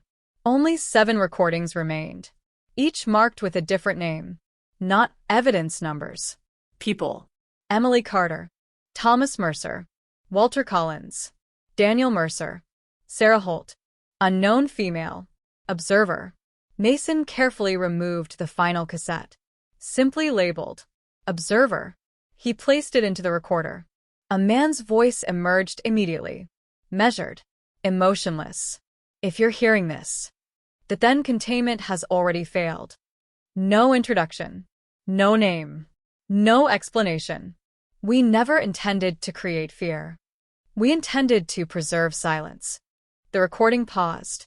Silence is easier to manage than panic. Elena frowned. What does that even mean? The tape continued as if answering her. When people remember different versions of the same event, someone eventually asks which version is true. Another pause. Our responsibility was to prevent that question. The recording clicked off. No ending. No signature. Mason searched the archive shelves. One section had been completely emptied. Dust patterns revealed exactly how many boxes had once stood there. 48. Every one missing. On the back wall, someone had written a list of dates in thick black marker. Each date ended with the same word. Transfer. Transfer of what? Evidence? People? Archive? No explanation appeared. A soft buzzing interrupted the silence. Nora looked toward an aging computer terminal sitting beneath one shelf. Against all odds, the machine powered itself on. Green text appeared across the black screen. Welcome back, observer. The keyboard began typing without anyone touching it. Letter after letter appeared. You have 7 minutes. A digital countdown materialized beneath the message. 6:59. 6:58. 6:57. What happens in 7 minutes? Elena asked. Nobody answered. The countdown continued. Then a floor plan slowly appeared on the monitor. Not the courthouse. Not the bunker beneath the quarry. An entirely different location. Several miles outside Hollow Creek. An abandoned state psychiatric hospital closed in the early 1990s. One room flashed repeatedly in red. Artiche. The countdown reached 5 minutes. Another line appeared. Only one file remains. Before anyone could copy the map, the lights flickered violently. The projector shut down. The computer screen went black. Every cassette recorder in the archive activated simultaneously. Different voices filled the chamber. Men, women, children, all speaking over one another. Fragments of testimony echoed through the room. He told us to forget. They moved everyone overnight. Don't believe the reports. That she was alive. The sheriff lied. The observer isn't one person. Then every voice stopped at exactly the same moment. A final whisper emerged from somewhere in the darkness. So, which one of you remembers the truth? No one answered the whisper. For several long seconds, the underground archive remained perfectly still. Only the detective's breathing disturbed the silence. Mason slowly swept his flashlight across the room. Empty benches. Dust-covered shelves. Silent cassette players. There was no one else inside. Yet the question had not come from a recording. It had sounded close. Too close. Nora disconnected the power cables from every cassette machine. None of them should have been capable of playing at the same time. Several contained no tapes at all. Others had damaged motors. One had no speaker. Still, every device had produced voices. No logical explanation fit the evidence. The countdown on the old computer had disappeared, but Mason had memorized the location. Artiche. The abandoned psychiatric hospital sat 12 miles north of Hollow Creek, closed after structural damage forced the state to relocate every patient in 1993. Officially, the building had remained empty ever since. Officially, rain began falling as 3 unmarked police vehicles approached the hospital shortly after midnight. Lightning illuminated the crumbling brick facade. Broken windows reflected the flashing patrol lights like rows of dark eyes. The front entrance hung open, not forced. Inviting. Inside, decades of neglect covered everything. Peeling paint curled from the walls. Wheelchairs rusted in abandoned hallways. Medical files lay scattered across the floor, their pages swollen by years of moisture. The silence felt unnatural. Hospitals always seemed to remember the people who had once filled them. This one felt as though it remembered too much. The floor plan from the archive guided the team toward the basement. Hallway C. Room 17. Every door they passed bore faded numbers. Some had been ripped from their hinges. Others remained locked. One room still contained children's drawings taped to the walls. Another held an overturned hospital bed chained to the floor. Everywhere they looked, someone had left in a hurry. Room 17 stood at the end of the corridor. Its heavy steel door remained closed. Fresh scrape marks surrounded the lock. Someone had entered recently. The brass key from the courthouse did not fit. Instead, Mason noticed a small metal slot hidden beside the frame. Inside rested a strip of magnetic tape. An old cassette tape had been cut apart and folded carefully into the opening. Elena pulled it free. Handwritten across the tape itself were 3 words. Remember her name. The door unlocked with a soft click. The room beyond looked nothing like a hospital ward. Shelves lined every wall. Each shelf contained hundreds of patient folders. Every folder carried a photograph. None of the faces appeared mentally ill. Teachers, police officers, journalists, judges, city officials, ordinary citizens. Mason opened one at random. Inside lay newspaper clippings, financial records, personal letters, family photographs, every detail of one person's life. Someone had built secret files on hundreds of residents. Elena froze. She had found Emily Carter's folder. It was thicker than the others. Far thicker. Dozens of handwritten notes filled its pages. One sentence appeared repeatedly in different handwriting. Subject continues asking questions. Another page contained surveillance photographs taken weeks before Emily disappeared. Someone had followed her everywhere. The grocery store, the library, the school, even church on Sunday morning. Nora searched the filing system. Another folder caught her attention. Mason Hale. She slowly removed it from a shelf. The file had been started only 18 months earlier, long before he reopened Emily's case. Inside were photographs of Mason leaving his apartment, buying coffee, visiting his father's grave, walking into police headquarters. Every movement documented, every routine recorded. The final page had been added recently. Today's date. One handwritten note. Subject has entered Archive C. Observation continues. Mason stared at the page in disbelief. Someone had watched him long before he ever knew the name Hollow Creek. This investigation hadn't chosen him after he reopened the case. Someone had chosen him first.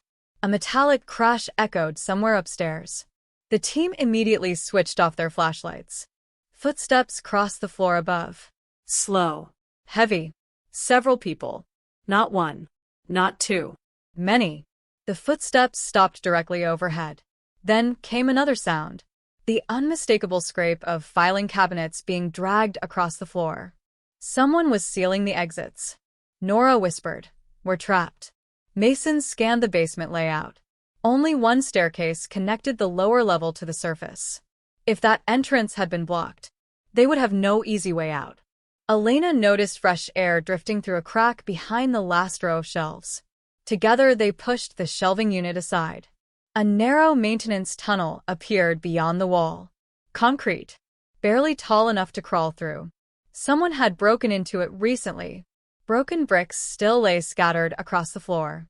As Mason prepared to enter, his flashlight illuminated something scratched into the tunnel wall. The same symbol. The black circle divided by 3 intersecting lines. Below it, a fresh message had been carved into the concrete. Not decades ago. Recently. The dust from the carving still covered the ground. It read, "The Observer has been watching you since before this case began." Before anyone could react, every light in the hospital snapped on simultaneously. The old public address speakers crackled to life. A calm male voice echoed through every corridor. "Good evening, Detective Hale. We've been expecting you." The voice echoed through the abandoned hospital with impossible clarity. "Good evening, Detective Hale. We've been expecting you." Every hallway carried the words a little farther before returning them as distorted echoes. Then silence. Not even the hum of electricity remained. Only the rain striking broken windows above. Mason stepped toward the nearest wall speaker. Its cover hung loose. He pulled it free. No wiring. No amplifier. The speaker had been disconnected years ago. Yet everyone had heard the announcement. Elena slowly lowered her flashlight. That wasn't coming from this building. Nora frowned. Then where? Nobody answered. Not a door. Something much heavier. The sound repeated. Closer. Deliberate. Someone was moving large objects across the upper floor. Blocking corridors. Closing exits. Turning the hospital into a maze. Mason pointed toward the maintenance tunnel behind the shelves. "We move." One by one, the team crawled through the narrow concrete passage. The air inside smelled damp and stale. Old electrical cables ran along the ceiling. Water dripped steadily somewhere ahead. Every few yards, faded maintenance markings appeared on the walls. Then the symbols changed.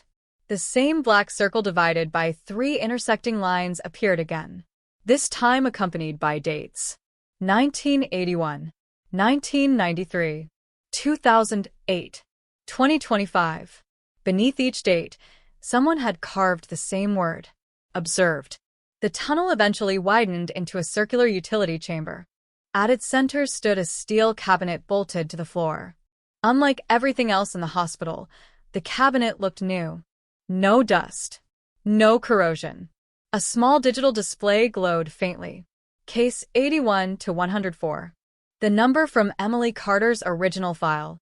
Mason reached for the handle. Before he touched it, the display changed. Identity confirmed.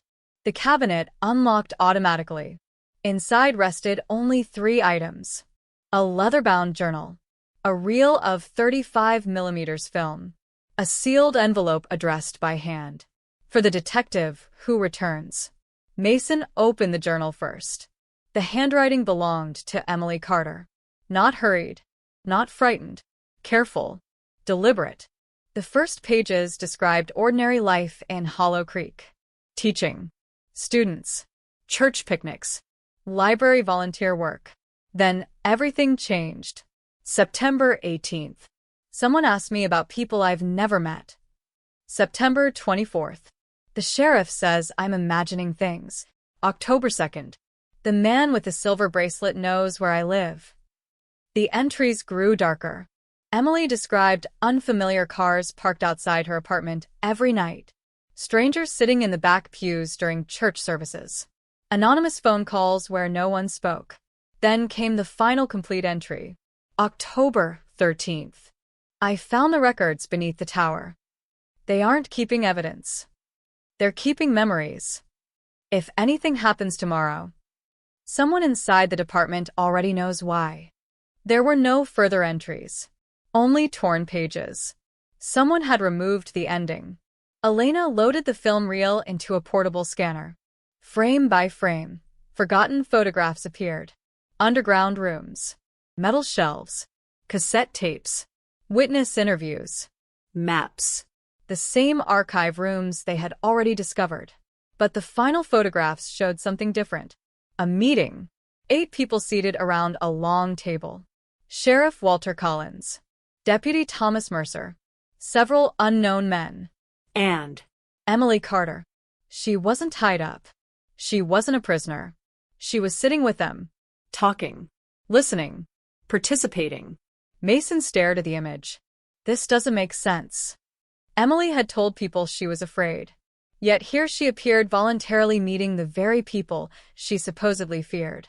Nora enlarged the photograph. One chair remained empty. A nameplate rested before it. The text was blurred. After digital enhancement, only 2 words became readable. Chief Observer. The envelope remained. Mason carefully broke the wax seal. Inside lay a single typed page. No signature. No date. Just one message. Detective Hale. If you are reading this, then every version of the story you've heard is incomplete. Emily Carter was not chosen because she found the archive. She found the archive because she was chosen. You believe you are investigating a disappearance. In reality, you are investigating a succession. Someone always becomes the next observer. The only question is whether they know it yet. Mason read the final sentence twice. A chill ran through the room. He slowly lowered the page. No. Almost at the same moment, Nora looked at the cabinet's digital display. The text had changed again. Successor identified. Below it, one name appeared. Mason Hale. Before anyone could react, every emergency light in the tunnel went dark. A powerful locking mechanism slammed shut somewhere behind them. Then, from deep within the hospital, footsteps echoed through the darkness. Not hurried, not hidden. Whoever was approaching wanted them to hear every step. The footsteps grew louder, measured, unhurried. Each step echoed through the concrete tunnels with deliberate precision, as though the person approaching had walked the same route countless times before. Nobody spoke. Mason raised his flashlight. The narrow beam cut through the darkness ahead. Nothing. Only the empty tunnel. Yet the footsteps continued. Closer. Then they stopped. Exactly 10 feet beyond the edge of the light. A voice emerged from the darkness. You finally found the journal. It was an older man's voice. Calm. Controlled. Not threatening. Almost relieved. Show yourself, Mason called. The stranger answered immediately. I already have. The detectives exchanged confused glances. There was no one in sight. Then Elena slowly pointed upward. A small security camera hung from the ceiling. Modern. Recently installed. Its red recording light blinked steadily. Nora traced the camera cable. It disappeared deeper into the tunnel network. Someone had rewired an abandoned hospital with new surveillance equipment. Someone had been watching them live. The voice returned. You've spent months searching for a killer. A brief pause.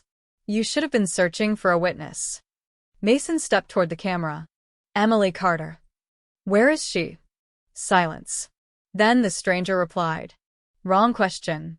Before Mason could respond, a hidden door slid open farther down the corridor. Bright white light spilled into the tunnel. Unlike the crumbling hospital, the room beyond looked immaculate. Fresh paint. New electrical panels. Modern ventilation. Someone had maintained this place continuously. The detectives entered cautiously. The chamber resembled a secure records facility.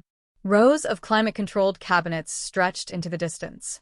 Digital terminals replaced the aging cassette equipment found elsewhere. Everything here was current, operational, active. At the center stood a long table. One chair waited on each side. Only two.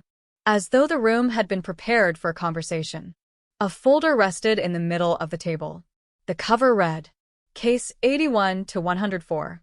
Below it, in fresh black ink, Final Review. Mason opened it. Inside lay documents he had never seen. Original witness statements. Missing evidence logs. Laboratory reports. Nothing appeared altered. Nothing appeared fabricated. The first page alone proved that critical evidence had been removed from the investigation within 48 hours of Emily's disappearance. Another page listed names. Not suspects. Custodians. Each name carried dates. 1972 to 1978. 1978 to 1989. 1989 to 2006. 2006, present. Each period represented a different individual. Each held the same title. Observer. Elena looked around the spotless archive. This place was never abandoned. No, Mason answered quietly. It evolved. A nearby monitor suddenly illuminated. An elderly man appeared on the screen. Gray hair, dark suit, silver bracelet. The same man who had haunted faded photographs for decades. Older now, but unmistakable. He looked directly into the camera. If you're seeing this, then I am probably dead. My name is Jonathan Voss. I was the fourth observer. No one interrupted. The recording continued. We were never judges. We were never executioners. We preserved testimony that powerful people wanted erased. He sighed. Then others changed the mission. They stopped protecting witnesses. They began controlling history. Voss lowered his eyes briefly. I tried to stop them. I failed. He reached toward the camera. Holding Emily Carter's journal. The teacher discovered the truth before I could warn her. Mason leaned forward. She survived. The recording continued, without answering. Emily refused to disappear quietly. She made copies. She hid evidence. She trusted the wrong people. The screen briefly filled with static. When the picture returned, Voss looked much older, as if years had passed between recordings. There is one archive left. Not beneath Hollow Creek. Not beneath this hospital. The last archive contains the complete record. Behind him appeared a wall-sized map of the United States. Dozens of small lights glowed across different states. Most were dark. Only one remained illuminated. A small red light. Somewhere far to the west. The label beneath it had been blurred intentionally. The recording reached its end. If the next observer remembers why this began, that history may finally belong to the people again. The screen went black. Before anyone could examine the room further, every computer terminal activated simultaneously. Hundreds of folders began deleting themselves. Progress bars raced across the monitors. Erasing records. 10%, 22%, 41%, 67%. Nora rushed to the nearest keyboard. They've triggered a remote purge. She disconnected one machine. The deletion continued. Another. Still continued. The process wasn't happening inside the room. Someone elsewhere controlled the system. Mason scanned the archive desperately. There has to be a master server. Elena pointed toward a reinforced glass room at the far end of the chamber. Inside stood a single humming cabinet.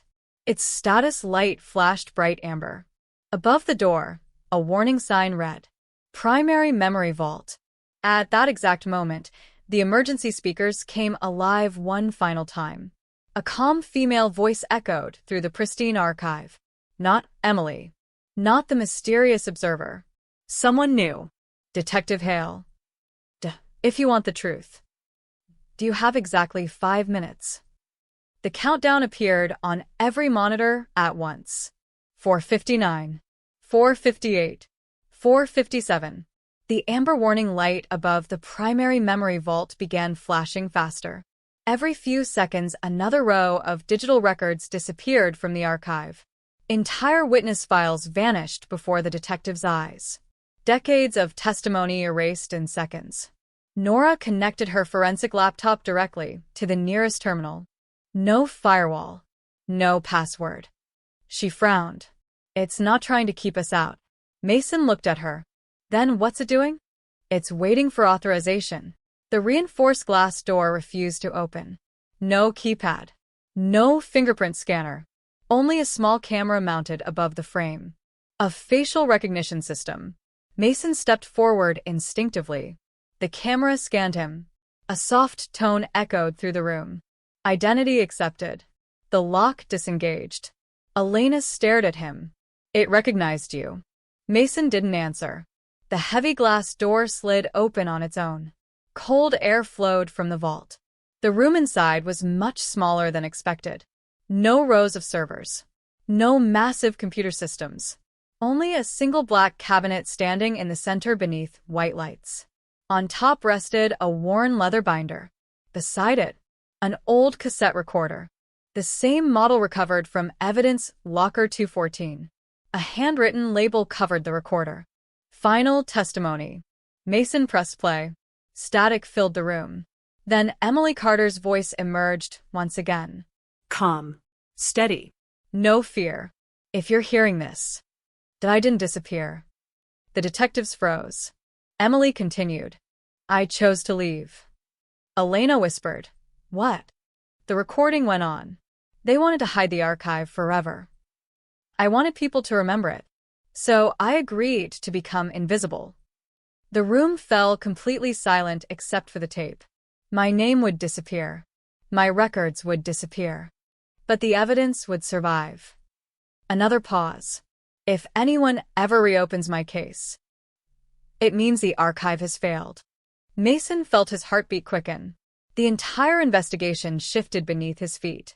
Emily hadn't been abducted. According to the recording, she had willingly vanished to protect the evidence.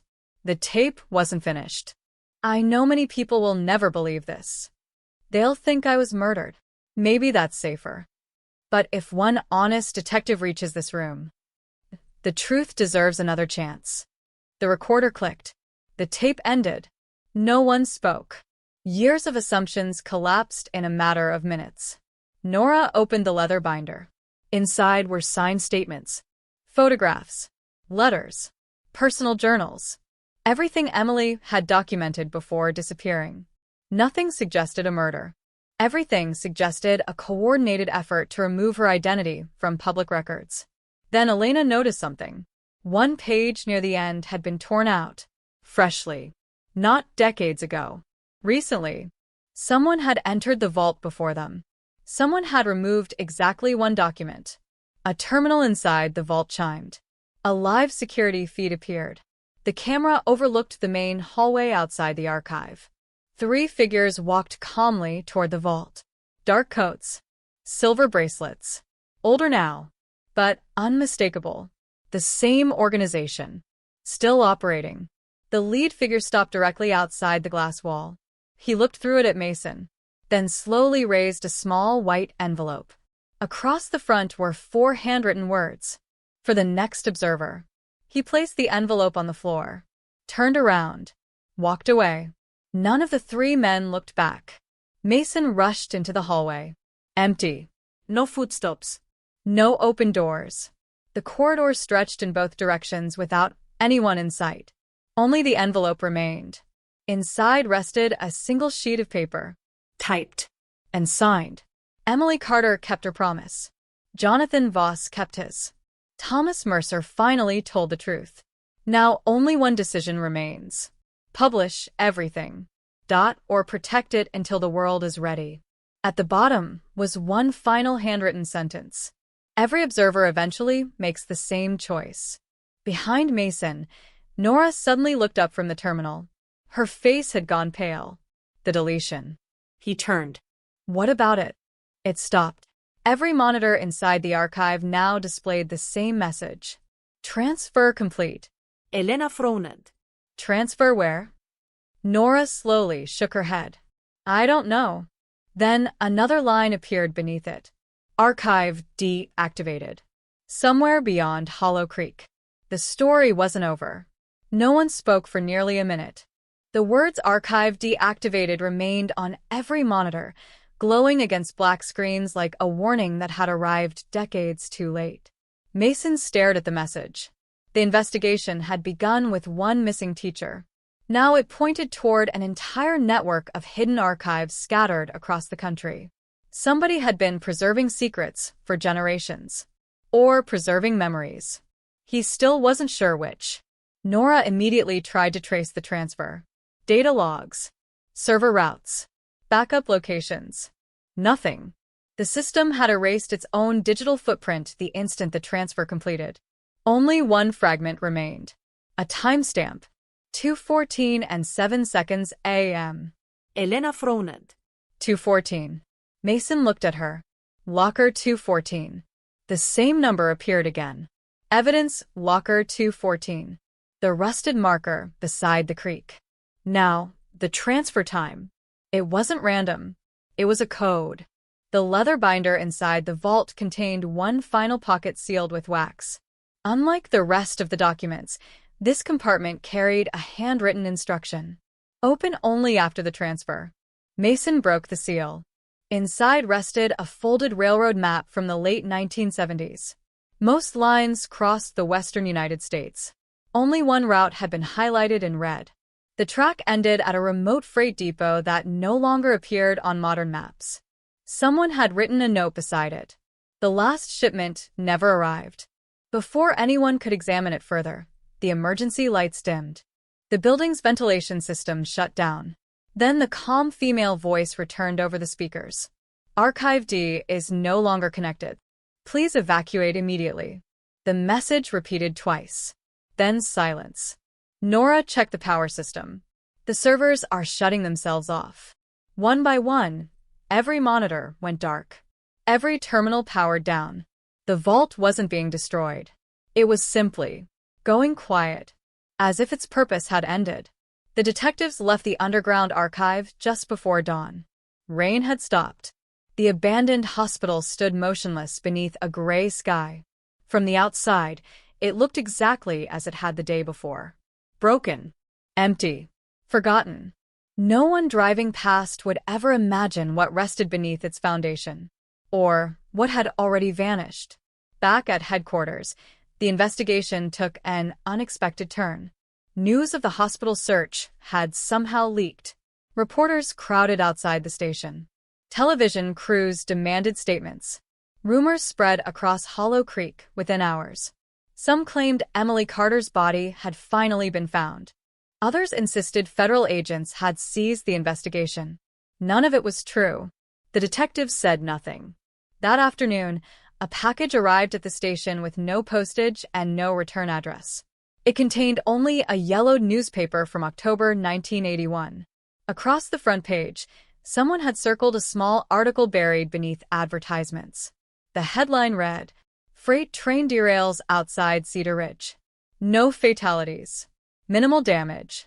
The article occupied only 6 lines. Most readers would never have noticed it. Elena compared the location with the old railroad map from the vault.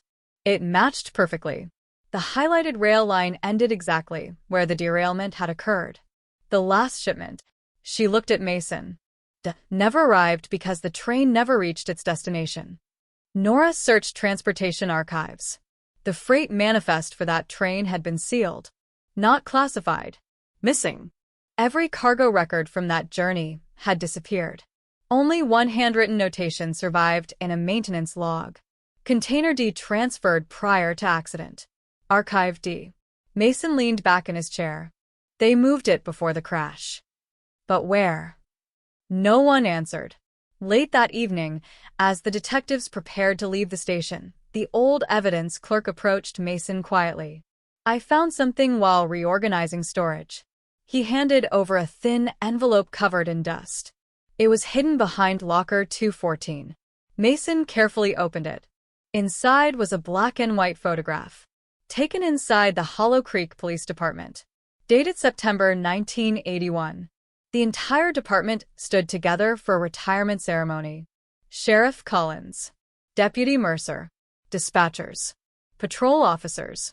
Every face had been identified, except one. Standing in the last row was a young man in a plain dark suit. No badge, no name tag, no mention in department records. Yet everyone in the photograph seemed comfortable with his presence, almost as if he belonged there. On the back of the photograph, written in fading blue ink, were 7 words. He was never assigned to Hollow Creek. Mason turned the photograph over again. Tucked behind it was a tiny strip of paper. Only a single line had been typed. Ask who hired the observer. The question refused to leave Mason's mind. Ask who hired the observer. For weeks, the investigation had focused on the identity of the mysterious man with the silver bracelet. Now the note suggested something even more unsettling. Someone had recruited him. Someone had given him authority, which meant the observer had never been acting alone. Mason pinned the old department photograph onto the investigation board. Every detective in the room stared at the unfamiliar face. No personnel record. No academy graduation. No payroll history. No pension file. It was as if the man had stepped into Hollow Creek for a single photograph and then been erased. Elena enlarged the image to its highest resolution. A small detail emerged from the blur. The stranger wasn't wearing a sheriff's badge. He wore a simple metal pin on the inside of his jacket.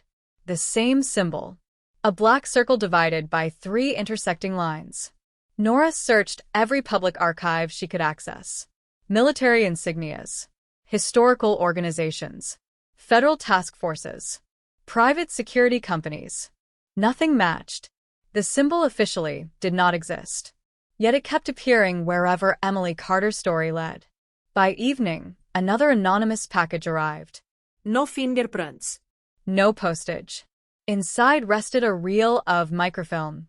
The attached note contained only one sentence. Start before Hollow Creek. The department borrowed an old microfilm reader from the county archive. The first images appeared. Newspaper clippings. Government notices. Court records.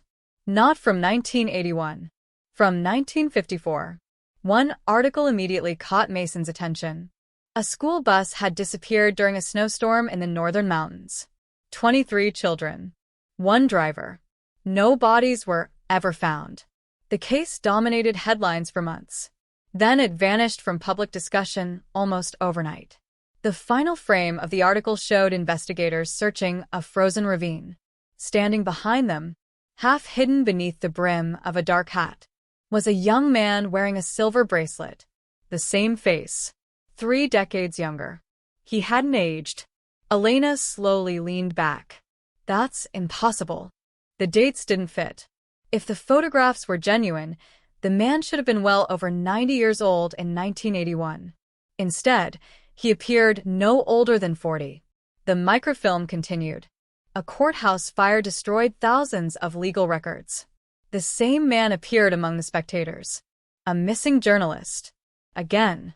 An abandoned military warehouse. Again. Always watching. Never acknowledged. Never interviewed. The final frame wasn't a newspaper at all. It was an internal memorandum. Most of the page had been blacked out. Only a few lines remained readable. Project Observer remains active. Personnel changes authorized. Identity transferred as scheduled. Mason frowned. Identity transferred? Elena looked at him. Not the person. The title. Silence settled over the room. The observer might never have been one individual. Different people. Different decades. The same identity. The same symbol. The same mission. Nora reopened every photograph recovered so far. The hospital. The quarry. The courthouse. The old logging road. The men wearing silver bracelets looked remarkably similar. But now she noticed tiny differences. Different ears. Different scars. Different eye shapes. Close enough to fool memory. Different enough to prove they weren't the same person. There wasn't one observer, she whispered. There were many. Mason remembered the anonymous letter. Someone always becomes the next observer. He had assumed it was a threat. Now it looked like a description. Before anyone could continue, the lights inside the investigation room flickered. Only once. The backup generator had not activated. Power throughout the building remained normal. Yet every computer monitor suddenly switched on. Without warning. Without input. A single black screen appeared on each display. White text slowly typed itself across the monitors. You finally asked the right question. The detectives watched in stunned silence. Another line appeared. The observer was never the author of the story. Then another. The observer was only the librarian. The message paused. One final sentence appeared. If you want the author, go to the first archive. Every monitor immediately shut off. No trace remained. No files. No logs. No network activity. As if the message had never existed. Mason quietly walked to the evidence board. He looked at Emily Carter's photograph. Then at the map. Then at the symbol that had haunted every stage of the investigation. He picked up a red marker. Far above Hollow Creek, in the mountains beyond the old railroad line, lay an abandoned mining settlement that had been deserted since the 1930s. According to every historical record, it was the oldest location connected to the symbol. He circled it. Across the top of the map, he wrote 2 words. Archive 1. Somewhere, hidden beneath a town that history had forgotten. The story had begun. Archive 1 lay nearly 100 miles north of Hollow Creek. The abandoned mining settlement didn't appear on modern highway signs. Most state maps marked the area simply as protected forest. Satellite images showed little more than collapsed buildings disappearing beneath dense pine trees. Yet the oldest railroad survey from 1912 identified the place by a forgotten name. Ashcroft Camp. Population once, 417. Population now, 0. Officially. Mason, Elena, Nora, and 2 members of the state forensic team reached the settlement shortly after sunrise. The silence felt different from Hollow Creek. Not empty. Patient. Weathered wooden buildings leaned against one another after decades of snow and wind. Broken mine carts remained scattered beside rusted rails. The church had lost its roof. The schoolhouse had lost an entire wall. Only the courthouse still stood. Barely. It always comes back to courthouses, Elena murmured. Mason nodded. They're built to preserve records. Inside, dust covered every surface. Old ledgers lay open exactly where someone had abandoned them nearly a century earlier. A grandfather clock stood frozen at 2:14. The same number again. Locker 214. The transfer timestamp. Now the clock. Someone had left a pattern stretching across generations. Nora examined the mechanism. The clock hadn't stopped because it broke. Someone had deliberately removed its pendulum. Hidden inside the empty compartment rested a brass cylinder no larger than a flashlight. Engraved across its surface were 4 words: "Begin where memory began." The cylinder contained an old hand-drawn survey map. Unlike every map they had recovered before, this one predated the town itself. No roads, no courthouse, no mine, only a natural cave system beneath the valley. One entrance had been marked with a black circle divided by 3 intersecting lines. The cave entrance sat half concealed behind a collapsed mining shaft. Fresh footprints crossed the loose gravel. Not days old. Hours. Someone had arrived before them. The tunnel descended sharply. Natural stone slowly gave way to hand-cut walls reinforced with timber, over a century old. Eventually the passage opened into a vast underground chamber. The detective stopped. Shelves. Thousands of shelves. Not metal. Wood. Every one filled with journals instead of evidence boxes. Leather-bound notebooks stretched into the darkness farther than their flashlights could reach. No electronics. No computers. Only paper. Memory preserved the oldest possible way. At the center of the chamber stood a single oak table. One oil lamp burned steadily. Someone had lit it recently. Beside the lamp rested a journal left open to its final page. The handwriting was elegant. Dated March 17th, 1912. Mason read aloud. "We have learned that governments preserve laws. Churches preserve faith. Families preserve names. But no one preserves forgotten truth. So, we begin today. Not to control history. Only to prevent it from disappearing. Signed only. The first observer." Elena slowly closed the journal. So this is where it started. Nora looked around the endless shelves. And somewhere along the way, someone changed the purpose. The remaining journals told the story year by year.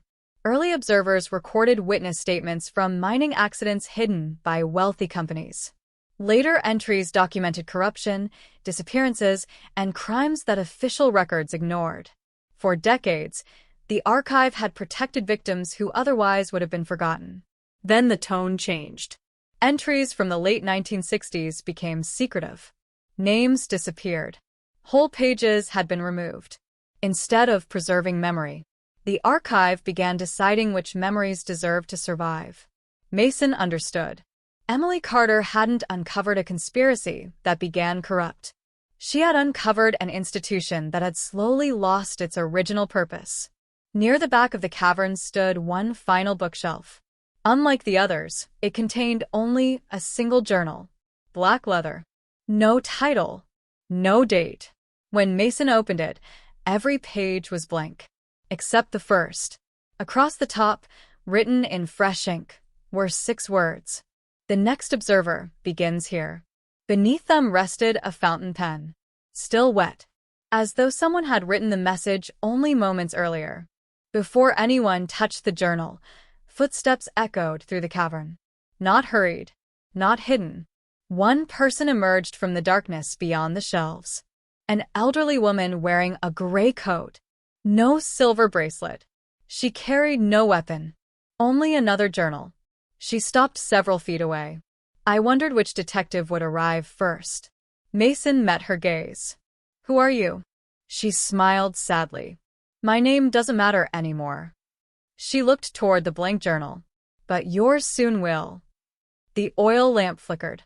The endless archive remained silent. And somewhere deep within the cavern, another unseen door slowly began to open. The slow groan of stone echoed through the cavern. Hidden gears, silent for decades, awakened beneath the mountain. The unseen doorway opened only a few inches before stopping. Cold air drifted from the darkness beyond. The elderly woman never looked toward it. Her eyes remained fixed on Mason. "You've already found every answer that matters," she said quietly. "The only thing left is deciding what survives." Mason held the blank journal in his hands. "I don't want her position." The woman nodded. "No one ever does." She placed her own weathered journal onto the oak table. Its pages were filled from cover to cover. Names. Places. Witnesses. Truths that never reached a courtroom. I became the observer 31 years ago. I thought I was protecting history. For a while, I was. Her voice grew softer. Then I began deciding which truths were too dangerous. That's the moment the archive stopped serving people and started serving itself. Elena looked around the endless chamber. So ended. The woman smiled sadly. You think I haven't tried? She pointed toward the thousands of journals lining the shelves. Burn them. And every forgotten victim disappears forever. Hide them. And the powerful continue rewriting history. Publish them all. And innocent lives are destroyed alongside guilty ones. There has never been an easy ending. Silence settled over the cavern. The investigation had never been about finding a murder. It had become something far heavier. Who should decide which truths belong to history? No detective's badge prepared anyone for that question. Nora stepped toward one of the oldest shelves. She carefully removed a journal dated 1913. Inside were statements from miners whose deaths had been blamed on accidents. The evidence proved company officials had ignored repeated warnings. No families had ever received justice.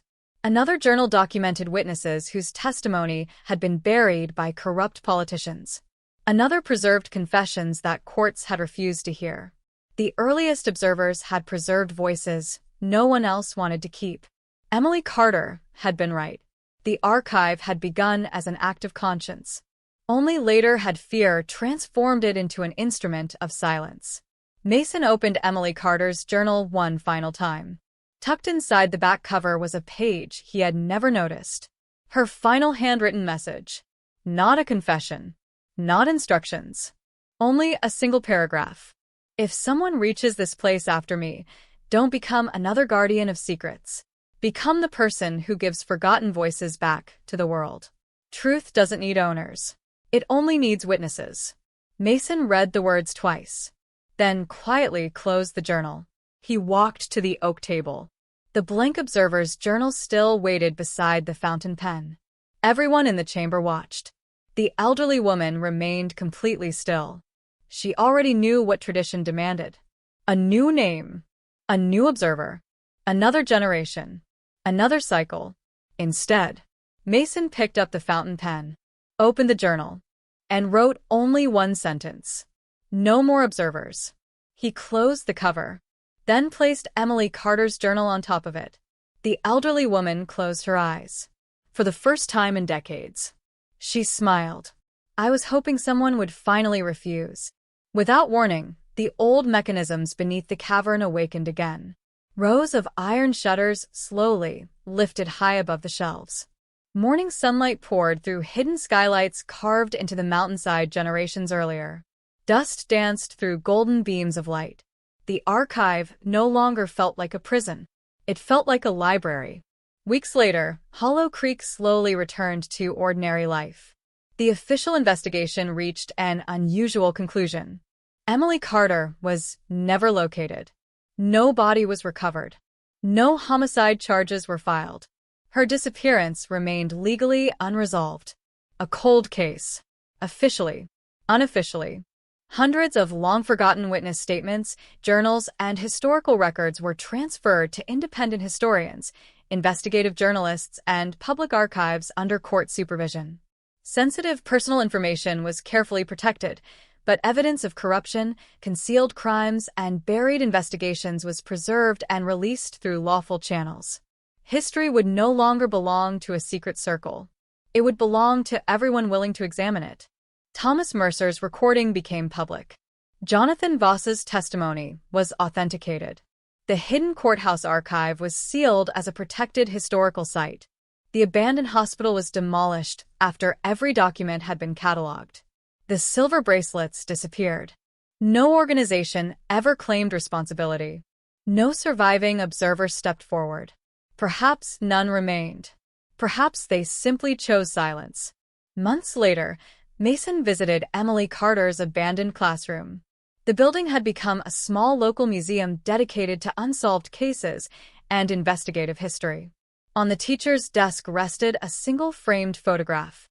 Emily smiled into the camera, holding a stack of student essays. Nothing about the image suggested conspiracy. Hors d'archive. Or decades of sacrifice. Only an ordinary teacher who had refused to stop asking questions. As Mason turned to leave, he noticed a folded piece of paper tucked beneath the frame. No envelope. No signature. He unfolded it carefully. Only one sentence had been written.